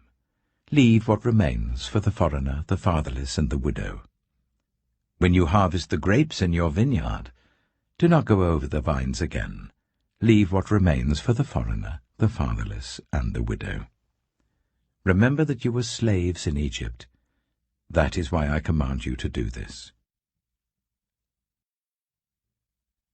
Deuteronomy chapter 25. When people have a dispute, they are to take it to court, and the judges will decide the case, acquitting the innocent and condemning the guilty. If the guilty person deserves to be beaten, the judge shall make them lie down and have them flogged in his presence with the number of lashes the crime deserves. But the judge must not impose more than 40 lashes. If the guilty party is flogged more than that, your fellow Israelite will be degraded in your eyes. Do not muzzle an ox while it is treading out the grain. If brothers are living together, and one of them dies without a son, his widow must not marry outside the family. Her husband's brother shall take her and marry her, and fulfill the duty of a brother-in-law to her. The first son she bears shall carry on the name of the dead brother, so that his name will not be blotted out from Israel. However, if a man does not want to marry his brother's wife, she shall go to the elders at the town gate and say, "My husband's brother refuses to carry on his brother's name in Israel. He will not fulfill the duty of a brother-in-law to me." Then the elders of his town shall summon him and talk to him. If he persists in saying, "I do not want to marry her," his brother's widow shall go up to him in the presence of the elders, take off one of his sandals, spit in his face, and say, "This is what is done to the man who will not build up his brother's family line."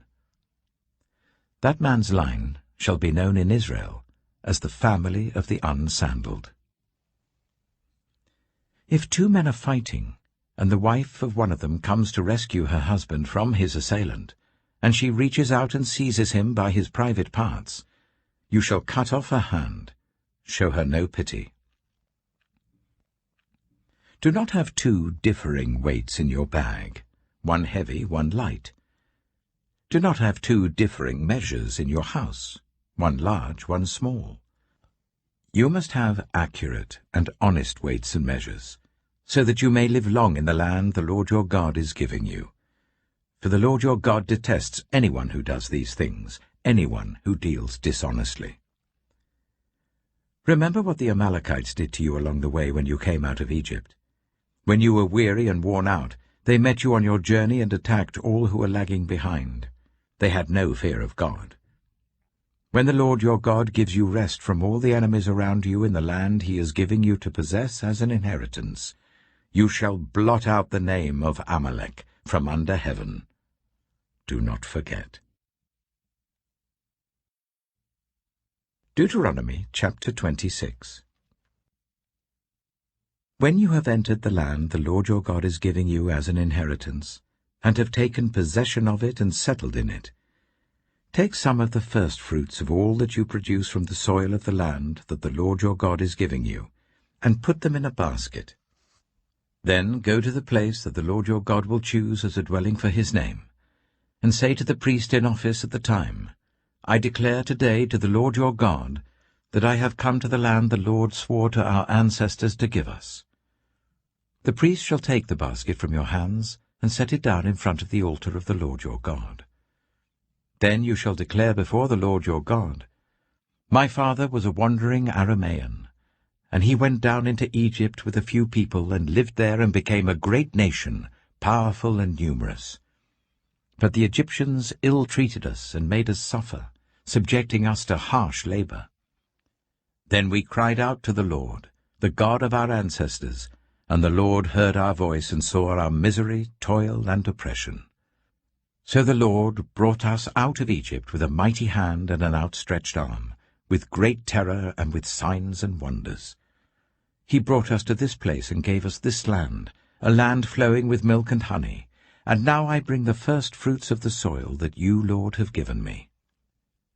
Place the basket before the Lord your God and bow down before him. Then you and the Levites and the foreigners residing among you shall rejoice in all the good things the Lord your God has given to you and your household. When you have finished setting aside 1/10 of all your produce in the 3rd year, the year of the tithe, you shall give it to the Levite, the foreigner, the fatherless, and the widow, so that they may eat in your towns and be satisfied. Then say to the Lord your God, I have removed from my house the sacred portion, and have given it to the Levite, the foreigner, the fatherless, and the widow, according to all you commanded. I have not turned aside from your commands, nor have I forgotten any of them. I have not eaten any of the sacred portion while I was in mourning, nor have I removed any of it while I was unclean, nor have I offered any of it to the dead. I have obeyed the Lord my God. I have done everything you commanded me. Look down from heaven, your holy dwelling place, and bless your people Israel, and the land you have given us, as you promised, on oath to our ancestors, a land flowing with milk and honey. The Lord your God commands you this day to follow these decrees and laws. Carefully observe them with all your heart and with all your soul. You have declared this day that the Lord is your God, and that you will walk in obedience to him, that you will keep his decrees, commands, and laws, that you will listen to him. And the Lord has declared this day that you are his people, his treasured possession, as he promised, and that you are to keep all his commands. He has declared that he will set you in praise, fame, and honor, high above all the nations he has made, and that you will be a people holy to the Lord your God, as he promised. Deuteronomy chapter 27. Moses and the elders of Israel commanded the people, Keep all these commands that I give you today. When you have crossed the Jordan into the land of the Lord your God is giving you, set up some large stones and coat them with plaster. Write on them all the words of this law. When you have crossed over to enter the land the Lord your God is giving you, a land flowing with milk and honey, just as the Lord, the God of your ancestors, promised you. And when you have crossed the Jordan, set up these stones on Mount Ebal, as I command you today, and coat them with plaster. Build there an altar to the Lord your God, an altar of stones. Do not use any iron tool on them. Build the altar of the Lord your God with stones from the field, and offer burnt offerings on it to the Lord your God. Sacrifice fellowship offerings there, eating them and rejoicing in the presence of the Lord your God. And you shall write very clearly all the words of this law on these stones you have set up. Then Moses and the Levitical priests said to all Israel, "Be silent, Israel, and listen. You have now become the people of the Lord your God. Obey the Lord your God and follow his commands and decrees that I give you today." On the same day Moses commanded the people, "When you have crossed the Jordan, these tribes shall stand on Mount Gerizim to bless the people: Simeon, Levi, Judah, Issachar, Joseph, and Benjamin. And these tribes shall stand on Mount Ebal to pronounce curses: Reuben, Gad, Asher, Zebulun, Dan, and Naphtali. The Levites shall recite to all the people of Israel in a loud voice, "Cursed is anyone who makes an idol, a thing detestable to the Lord, the work of skilled hands, and sets it up in secret." Then all the people shall say, "Amen." "Cursed is anyone who dishonors their father and mother." Then all the people shall say, "Amen." "Cursed is anyone who moves their neighbor's boundary stone." Then all the people shall say, "Amen." "Cursed is anyone who leads the blind astray on the road." Then all the people shall say, "Amen." "Cursed is anyone who withholds justice from the foreigner, the fatherless, or the widow." Then all the people shall say, "Amen." "Cursed is anyone who sleeps with his father's wife, for he dishonors his father's bed." Then all the people shall say, "Amen." "Cursed is anyone who has sexual relations with any animal." Then all the people shall say, "Amen." "Cursed is anyone who sleeps with his sister, the daughter of his father or the daughter of his mother." Then all the people shall say, "Amen." "Cursed is anyone who sleeps with his mother-in-law." Then all the people shall say, "Amen." "Cursed is anyone who kills their neighbor secretly." Then all the people shall say, "Amen." "Cursed is anyone who accepts a bribe to kill an innocent person." Then all the people shall say, "Amen." "Cursed is anyone who does not uphold the words of this law by carrying them out." Then all the people shall say, "Amen." Deuteronomy chapter 28. If you fully obey the Lord your God, and carefully follow all his commands that I give you today, the Lord your God will set you high above all the nations on earth. All these blessings will come on you and accompany you if you obey the Lord your God. You will be blessed in the city and blessed in the country. The fruit of your womb will be blessed, and the crops of your land, and the young of your livestock, the calves of your herds, and the lambs of your flocks. Your basket and your kneading trough will be blessed. You will be blessed when you come in and blessed when you go out. The Lord will grant that the enemies who rise up against you will be defeated before you. They will come at you from one direction, but flee from you in 7. The Lord will send a blessing on your barns and on everything you put your hand to. The Lord your God will bless you in the land he is giving you. The Lord will establish you as his holy people, as he promised you on oath, if you keep the commands of the Lord your God and walk in obedience to him. Then all the peoples on earth will see that you are called by the name of the Lord, and they will fear you. The Lord will grant you abundant prosperity in the fruit of your womb, the young of your livestock, and the crops of your ground, in the land he swore to your ancestors to give you. The Lord will open the heavens, the storehouse of his bounty, to send rain on your land in season, and to bless all the work of your hands. You will lend to many nations, but will borrow from none. The Lord will make you the head, not the tail. If you pay attention to the commands of the Lord your God that I give you this day, and carefully follow them, you will always be at the top, never at the bottom. Do not turn aside from any of the commands I give you today, to the right or to the left, following other gods and serving them. However, if you do not obey the Lord your God, and do not carefully follow all his commands and decrees I am giving you today, all these curses will come on you and overtake you. You will be cursed in the city and cursed in the country. Your basket and your kneading trough will be cursed. The fruit of your womb will be cursed, and the crops of your land, and the calves of your herds, and the lambs of your flocks.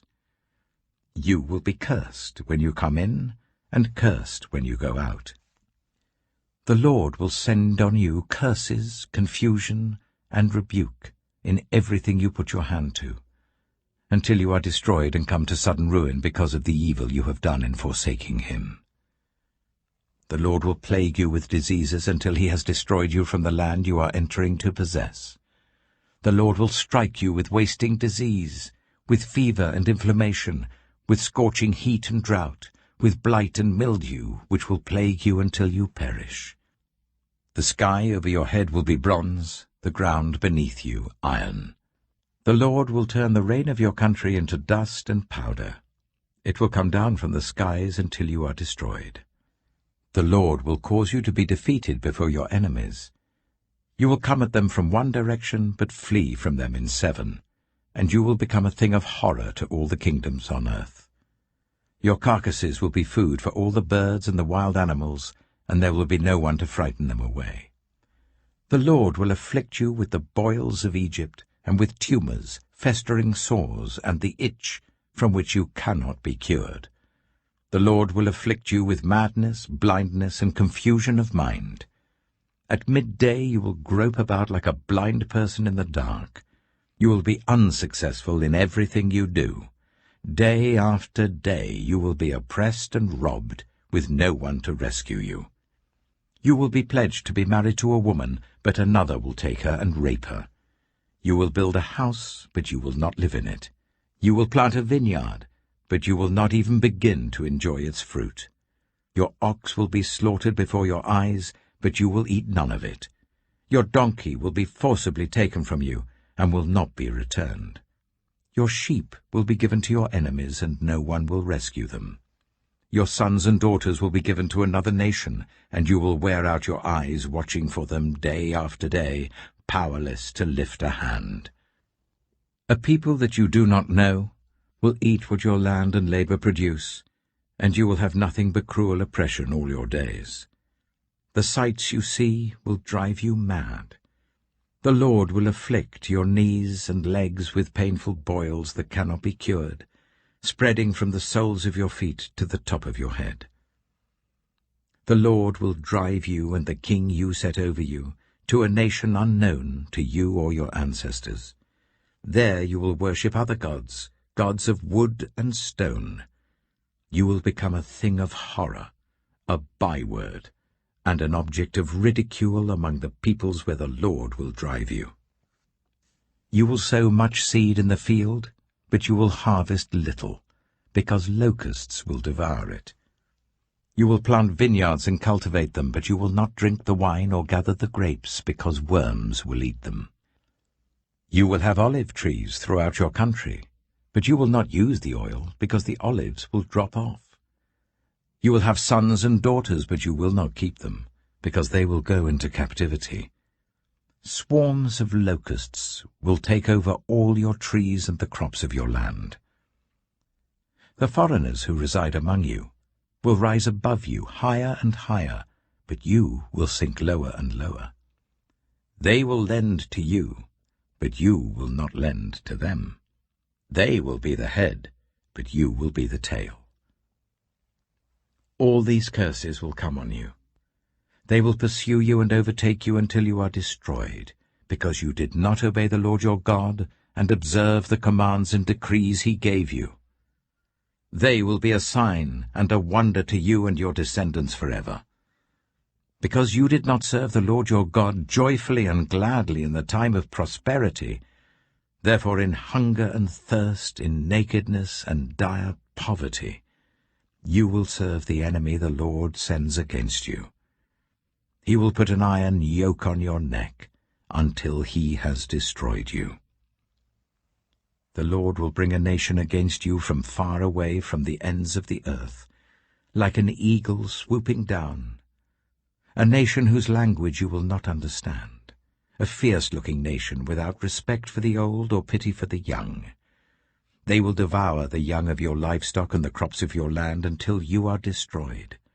They will leave you no corn, new wine, or olive oil, nor any calves of your herds or lambs of your flocks, until you are ruined. They will lay siege to all the cities throughout your land, until the high fortified walls in which you trust fall down. They will besiege all the cities throughout the land the Lord your God is giving you. Because of the suffering your enemy will inflict on you during the siege, you will eat the fruit of the womb, the flesh of the sons and daughters the Lord your God has given you. Even the most gentle and sensitive man among you will have no compassion on his own brother, or the wife he loves, or his surviving children, and he will not give to one of them any of the flesh of his children that he is eating. It will be all he has left, because of the suffering that your enemy will inflict on you during the siege of all your cities. The most gentle and sensitive woman among you, so sensitive and gentle that she would not venture to touch the ground with the sole of her foot, will begrudge the husband she loves and her own son or daughter the afterbirth from her womb and the children she bears. For in her dire need she intends to eat them secretly, because of the suffering your enemy will inflict on you during the siege of your cities. If you do not carefully follow all the words of this law which are written in this book, and do not revere this glorious and awesome name, the Lord your God, the Lord will send fearful plagues on you and your descendants, harsh and prolonged disasters, and severe and lingering illnesses. He will bring on you all the diseases of Egypt that you dreaded, and they will cling to you. The Lord will also bring on you every kind of sickness and disaster not recorded in this book of the law until you are destroyed. You, who were as numerous as the stars in the sky, will be left but few in number, because you did not obey the Lord your God. Just as it pleased the Lord to make you prosper and increase in number, so it will please him to ruin and destroy you. You will be uprooted from the land you are entering to possess. Then the Lord will scatter you among all the nations, from one end of the earth to the other. There you will worship other gods, gods of wood and stone, which neither you nor your ancestors have known. Among those nations you will find no repose, no resting place for the sole of your foot. There the Lord will give you an anxious mind, eyes weary with longing, and a despairing heart. You will live in constant suspense, filled with dread both night and day, never sure of your life. In the morning you will say, "If only it were evening," and in the evening, "If only it were morning," because of the terror that will fill your hearts and the sights that your eyes will see. The Lord will send you back in ships to Egypt, on a journey I said you should never make again. There you will offer yourselves for sale to your enemies as male and female slaves, but no one will buy you. Deuteronomy chapter 29. These are the terms of the covenant the Lord commanded Moses to make with the Israelites in Moab, in addition to the covenant he had made with them at Horeb. Moses summoned all the Israelites and said to them, "Your eyes have seen all that the Lord did in Egypt to Pharaoh, to all his officials, and to all his land. With your own eyes you saw those great trials, those signs and great wonders. But to this day the Lord has not given you a mind that understands, or eyes that see, or ears that hear.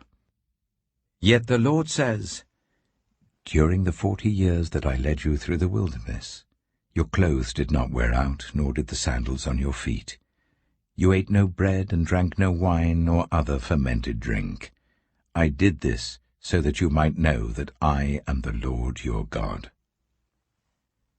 When you reached this place, Sihon king of Heshbon and Og king of Bashan came out to fight against us, but we defeated them.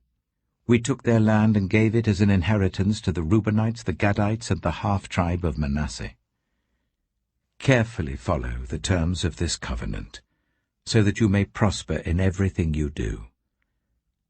All of you are standing today in the presence of the Lord your God, your leaders and chief men, your elders and officials, and all the other men of Israel, together with your children and your wives, and the foreigners living in your camps who chop your wood and carry your water. You are standing here in order to enter into a covenant with the Lord your God, a covenant the Lord is making with you this day, and sealing with an oath, to confirm you this day as his people, that he may be your God, as he promised you, and as he swore to your fathers, Abraham, Isaac, and Jacob. I am making this covenant with its oath, not only with you who are standing here with us today in the presence of the Lord our God, but also with those who are not here today. You yourselves know how we lived in Egypt, and how we passed through the countries on the way here. You saw among them their detestable images and idols of wood and stone, of silver and gold. Make sure there is no man or woman, clan or tribe among you today whose heart turns away from the Lord our God to go and worship the gods of those nations. Make sure there is no root among you that produces such bitter poison. When such a person hears the words of this oath, and they invoke a blessing on themselves, thinking, I will be safe, even though I persist in going my own way, they will bring disaster on the watered land as well as the dry. The Lord will never be willing to forgive them. His wrath and zeal will burn against them. All the curses written in this book will fall on them, and the Lord will blot out their names from under heaven. The Lord will single them out from all the tribes of Israel for disaster, according to all the curses of the covenant written in this book of the law. Your children, who follow you in later generations, and foreigners who come from distant lands, will see the calamities that have fallen on the land, and the diseases with which the Lord has afflicted it. The whole land will be a burning waste of salt and sulfur, nothing planted, nothing sprouting, no vegetation growing on it. It will be like the destruction of Sodom and Gomorrah, Admah and Zeboim, which the Lord overthrew in fierce anger. All the nations will ask, Why has the Lord done this to this land? Why this fierce burning anger? And the answer will be, It is because this people abandoned the covenant of the Lord, the God of their ancestors, the covenant he made with them when he brought them out of Egypt. They went off and worshipped other gods and bowed down to them, gods they did not know, gods he had not given them. Therefore the Lord's anger burned against this land, so that he brought on it all the curses written in this book. In furious anger and in great wrath, the Lord uprooted them from their land and thrust them into another land, as it is now. The secret things belong to the Lord our God, but the things revealed belong to us and to our children forever, that we may follow all the words of this law. Deuteronomy chapter 30. When all these blessings and curses I have set before you come on you, and you take them to heart, wherever the Lord your God disperses you among the nations, and when you and your children return to the Lord your God, and obey him with all your heart and with all your soul, according to everything I command you today, then the Lord your God will restore your fortunes, and have compassion on you, and gather you again from all the nations where he scattered you. Even if you have been banished to the most distant land under the heavens, from there the Lord your God will gather you and bring you back. He will bring you to the land that belonged to your ancestors, and you will take possession of it. He will make you more prosperous and numerous than your ancestors. The Lord your God will circumcise your hearts and the hearts of your descendants, so that you may love him with all your heart and with all your soul, and live.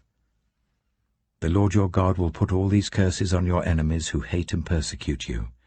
You will again obey the Lord, and follow all his commands I am giving you today. Then the Lord your God will make you most prosperous in all the work of your hands and in the fruit of your womb, the young of your livestock and the crops of your land.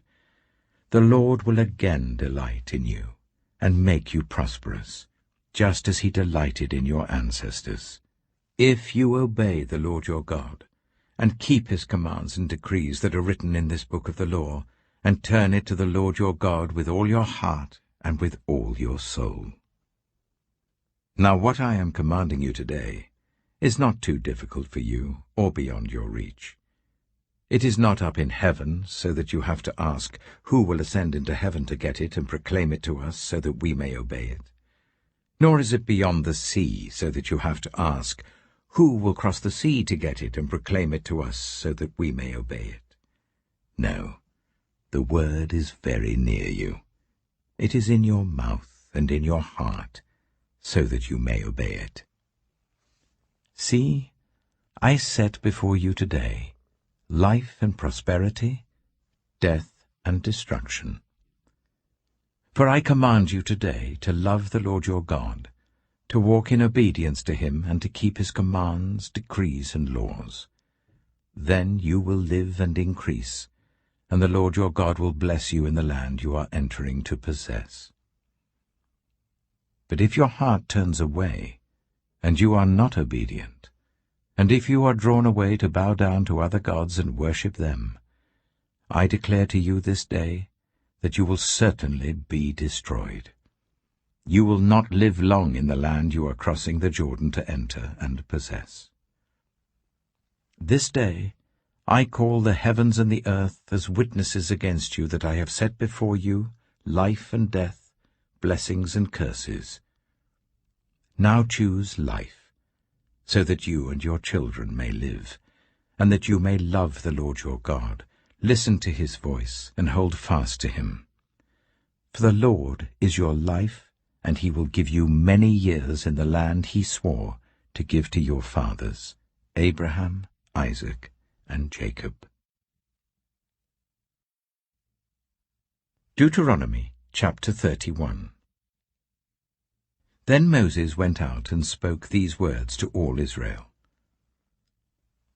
I am now 120 years old, and I am no longer able to lead you. The Lord has said to me, you shall not cross the Jordan. The Lord your God himself will cross over ahead of you.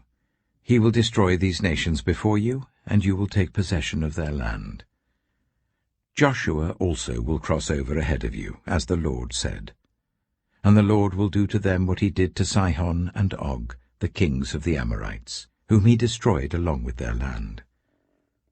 The Lord will deliver them to you, and you must do to them all that I have commanded you. Be strong and courageous. Do not be afraid or terrified because of them. For the Lord your God goes with you. He will never leave you nor forsake you. Then Moses summoned Joshua and said to him in the presence of all Israel, Be strong and courageous, for you must go with this people into the land that the Lord swore to their ancestors to give them, and you must divide it among them as their inheritance. The Lord himself goes before you and will be with you. He will never leave you nor forsake you. Do not be afraid. Do not be discouraged. So Moses wrote down this law and gave it to the Levitical priests, who carried the ark of the covenant of the Lord, and to all the elders of Israel. Then Moses commanded them, At the end of every 7 years, in the year for cancelling debts, during the festival of tabernacles, when all Israel comes to appear before the Lord your God at the place he will choose, you shall read this law before them in their hearing. Assemble the people, men, women, and children, and the foreigners residing in your towns, so that they can listen and learn to fear the Lord your God, and follow carefully all the words of this law. Their children, who do not know this law, must hear it and learn to fear the Lord your God as long as you live in the land you are crossing the Jordan to possess. The Lord said to Moses, Now the day of your death is near. Call Joshua and present yourselves at the tent of meeting, where I will commission him." So Moses and Joshua came and presented themselves at the tent of meeting. Then the Lord appeared at the tent in a pillar of cloud, and the cloud stood over the entrance to the tent. And the Lord said to Moses, "You are going to rest with your ancestors, and these people will soon prostitute themselves to the foreign gods of the land they are entering. They will forsake me and break the covenant I made with them. And in that day I will become angry with them and forsake them. I will hide my face from them, and they will be destroyed.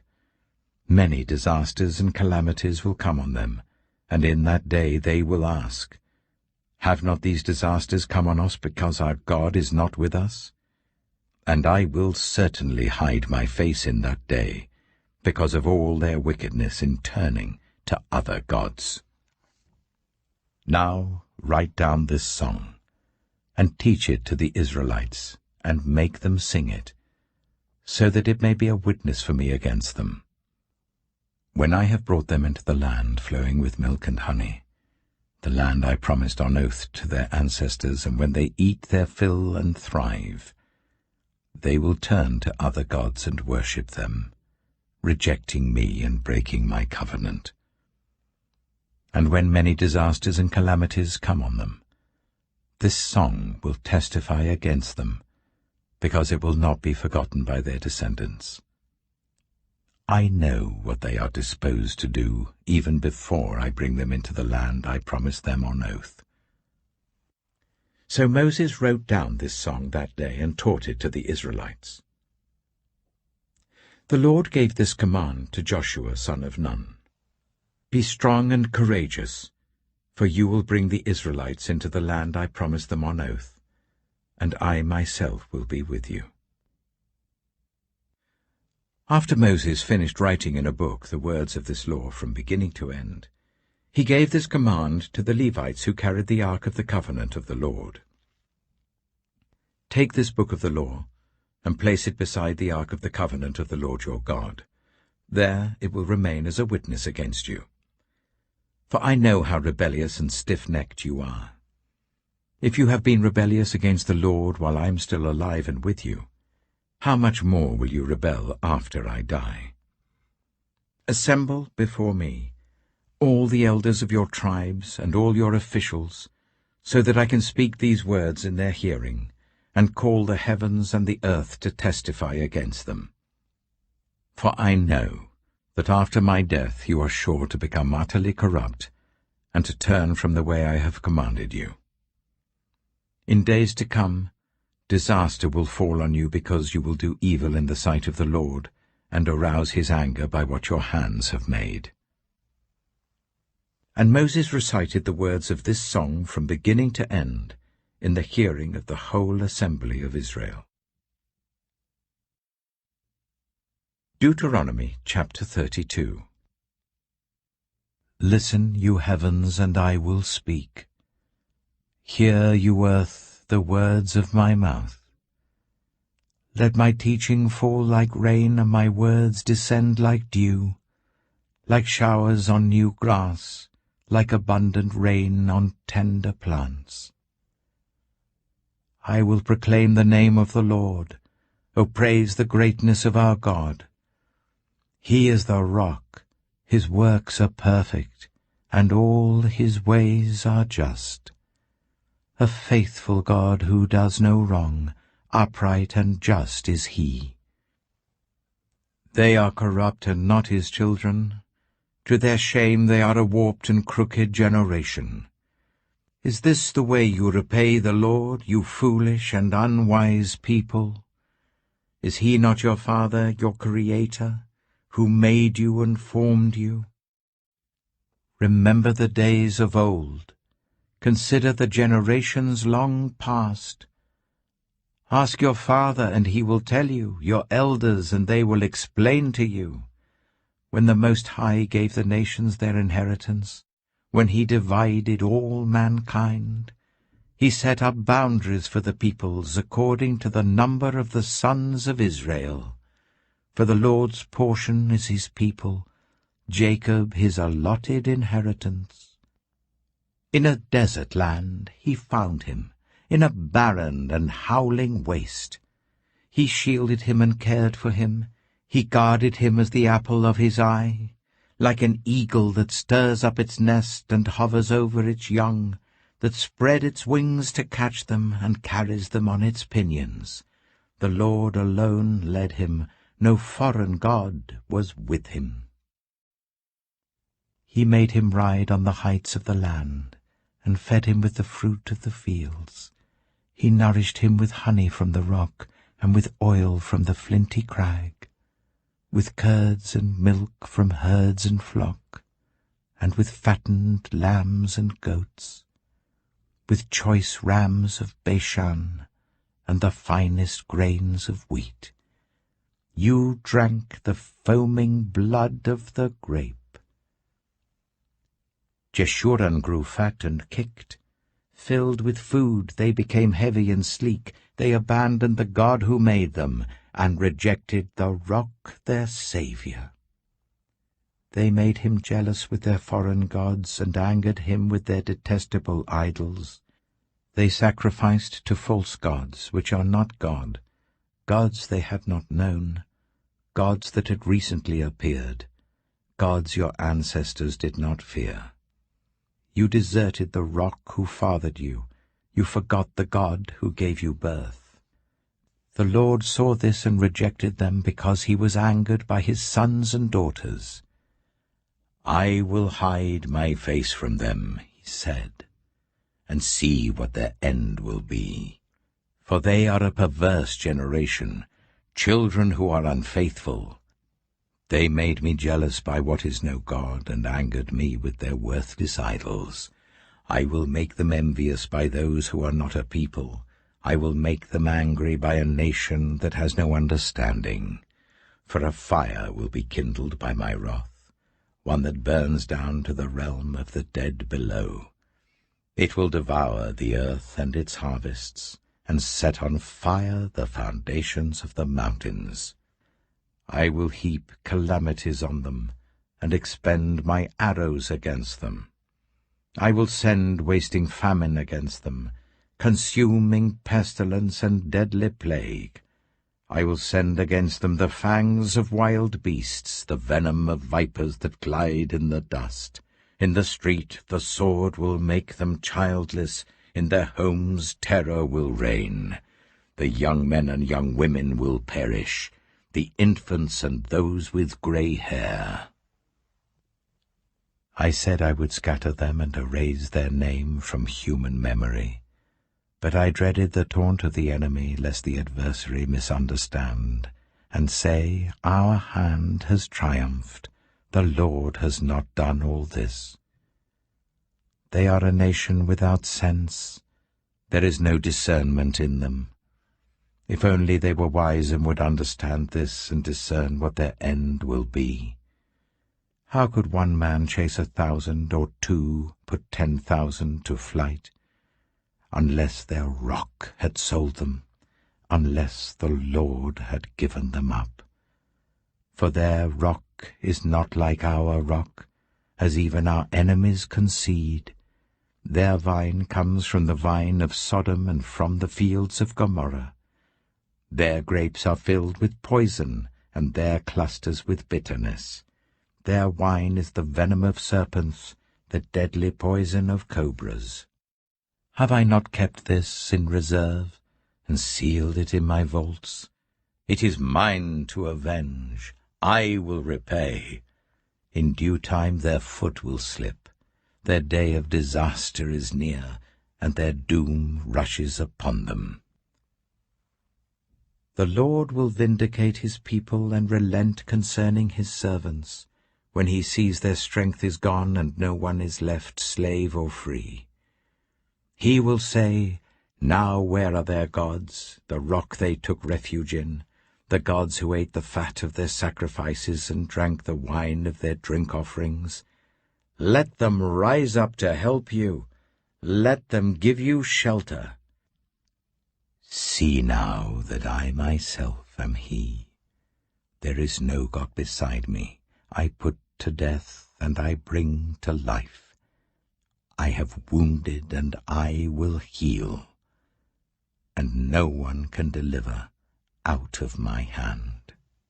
I lift my hand to heaven and solemnly swear, as surely as I live forever, when I sharpen my flashing sword, and my hand grasps it in judgment, I will take vengeance on my adversaries and repay those who hate me. I will make my arrows drunk with blood, while my sword devours flesh, the blood of the slain and the captives, the heads of the enemy leaders. Rejoice, you nations, with his people, for he will avenge the blood of his servants. He will take vengeance on his enemies and make atonement for his land and people. Moses came with Joshua son of Nun, and spoke all the words of this song in the hearing of the people.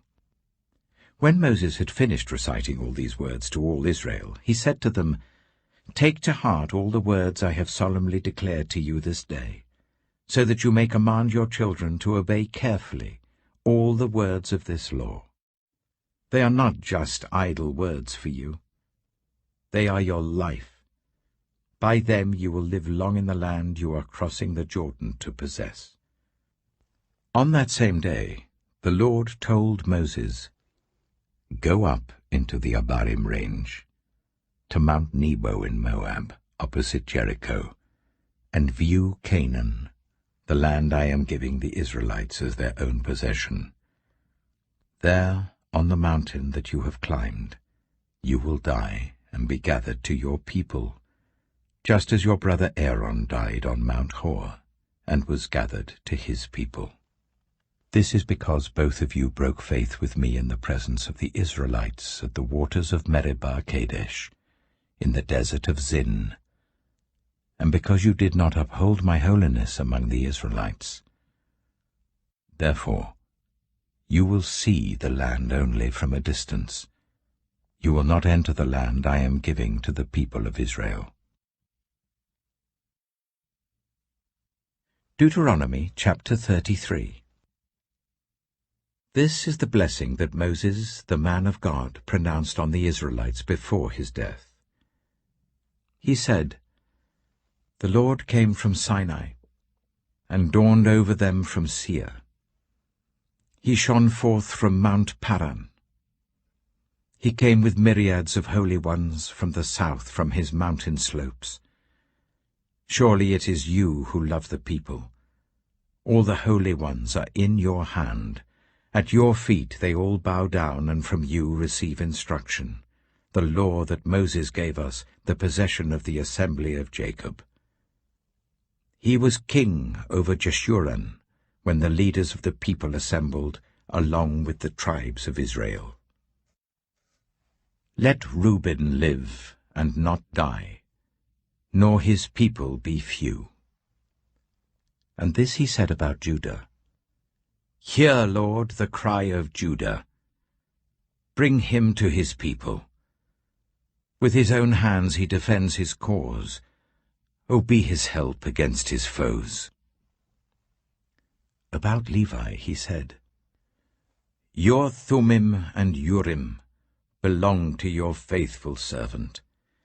You tested him at Massah. You contended with him at the waters of Meribah.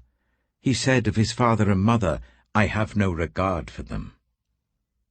He did not recognize his brothers or acknowledge his own children, but he watched over your word and guarded your covenant. He teaches your precepts to Jacob and your law to Israel. He offers incense before you and whole burnt offerings on your altar. Bless all his skills, Lord, and be pleased with the work of his hands. Strike down those who rise against him, his foes, till they rise no more." About Benjamin he said, "Let the beloved of the Lord rest secure in him. for he shields him all day long. And the one the Lord loves rests between his shoulders. About Joseph he said, May the Lord bless his land, with the precious dew from heaven above, and with the deep waters that lie below. With the best the sun brings forth, and the finest the moon can yield. With the choicest gifts of the ancient mountains, and the fruitfulness of the everlasting hills. With the best gifts of the earth and its fullness, and the favour of him who dwelt in the burning bush. Let all these rest on the head of Joseph, on the brow of the prince among his brothers. In majesty he is like a firstborn bull. His horns are the horns of a wild ox. With them he will gore the nations, even those at the ends of the earth.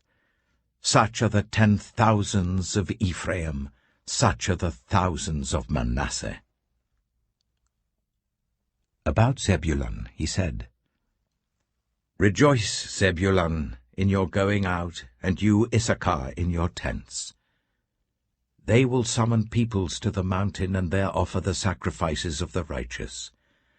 They will feast on the abundance of the seas, on the treasures hidden in the sand. About Gad he said, Blessed is he who enlarges Gad's domain. Gad lives there like a lion, tearing at arm or head. He chose the best land for himself. The leader's portion was kept for him. When the heads of the people assembled, he carried out the Lord's righteous will and his judgments concerning Israel. About Dan he said, Dan is a lion's cub, springing out of Bashan. About Naphtali he said, Naphtali is abounding with the favor of the Lord and is full of his blessing. He will inherit southward to the lake.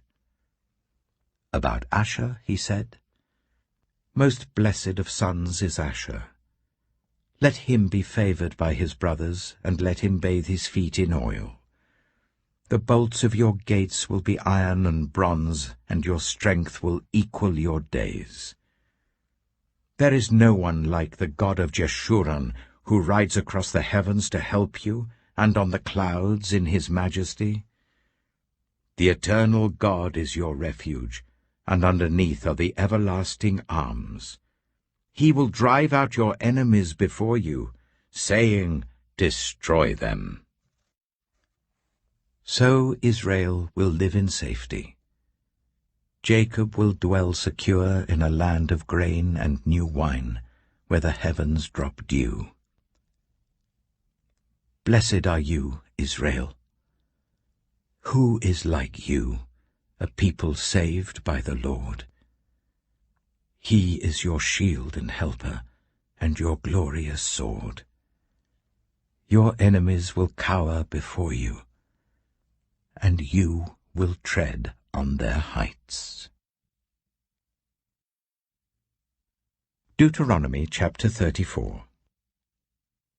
Then Moses climbed Mount Nebo from the plains of Moab to the top of Pisgah opposite Jericho. There the Lord showed him the whole land, from Gilead to Dan, all of Naphtali, the territory of Ephraim and Manasseh, all the land of Judah as far as the Mediterranean Sea, the Negev, and the whole region from the valley of Jericho, the city of palms, as far as Zoar. Then the Lord said to him, This is the land I promised on oath to Abraham, Isaac, and Jacob, when I said, I will give it to your descendants. I have let you see it with your eyes, but you will not cross over into it. And Moses, the servant of the Lord, died there in Moab, as the Lord had said. He buried him in Moab, in the valley opposite Beth Peor. But to this day, no one knows where his grave is. Moses was 120 years old when he died.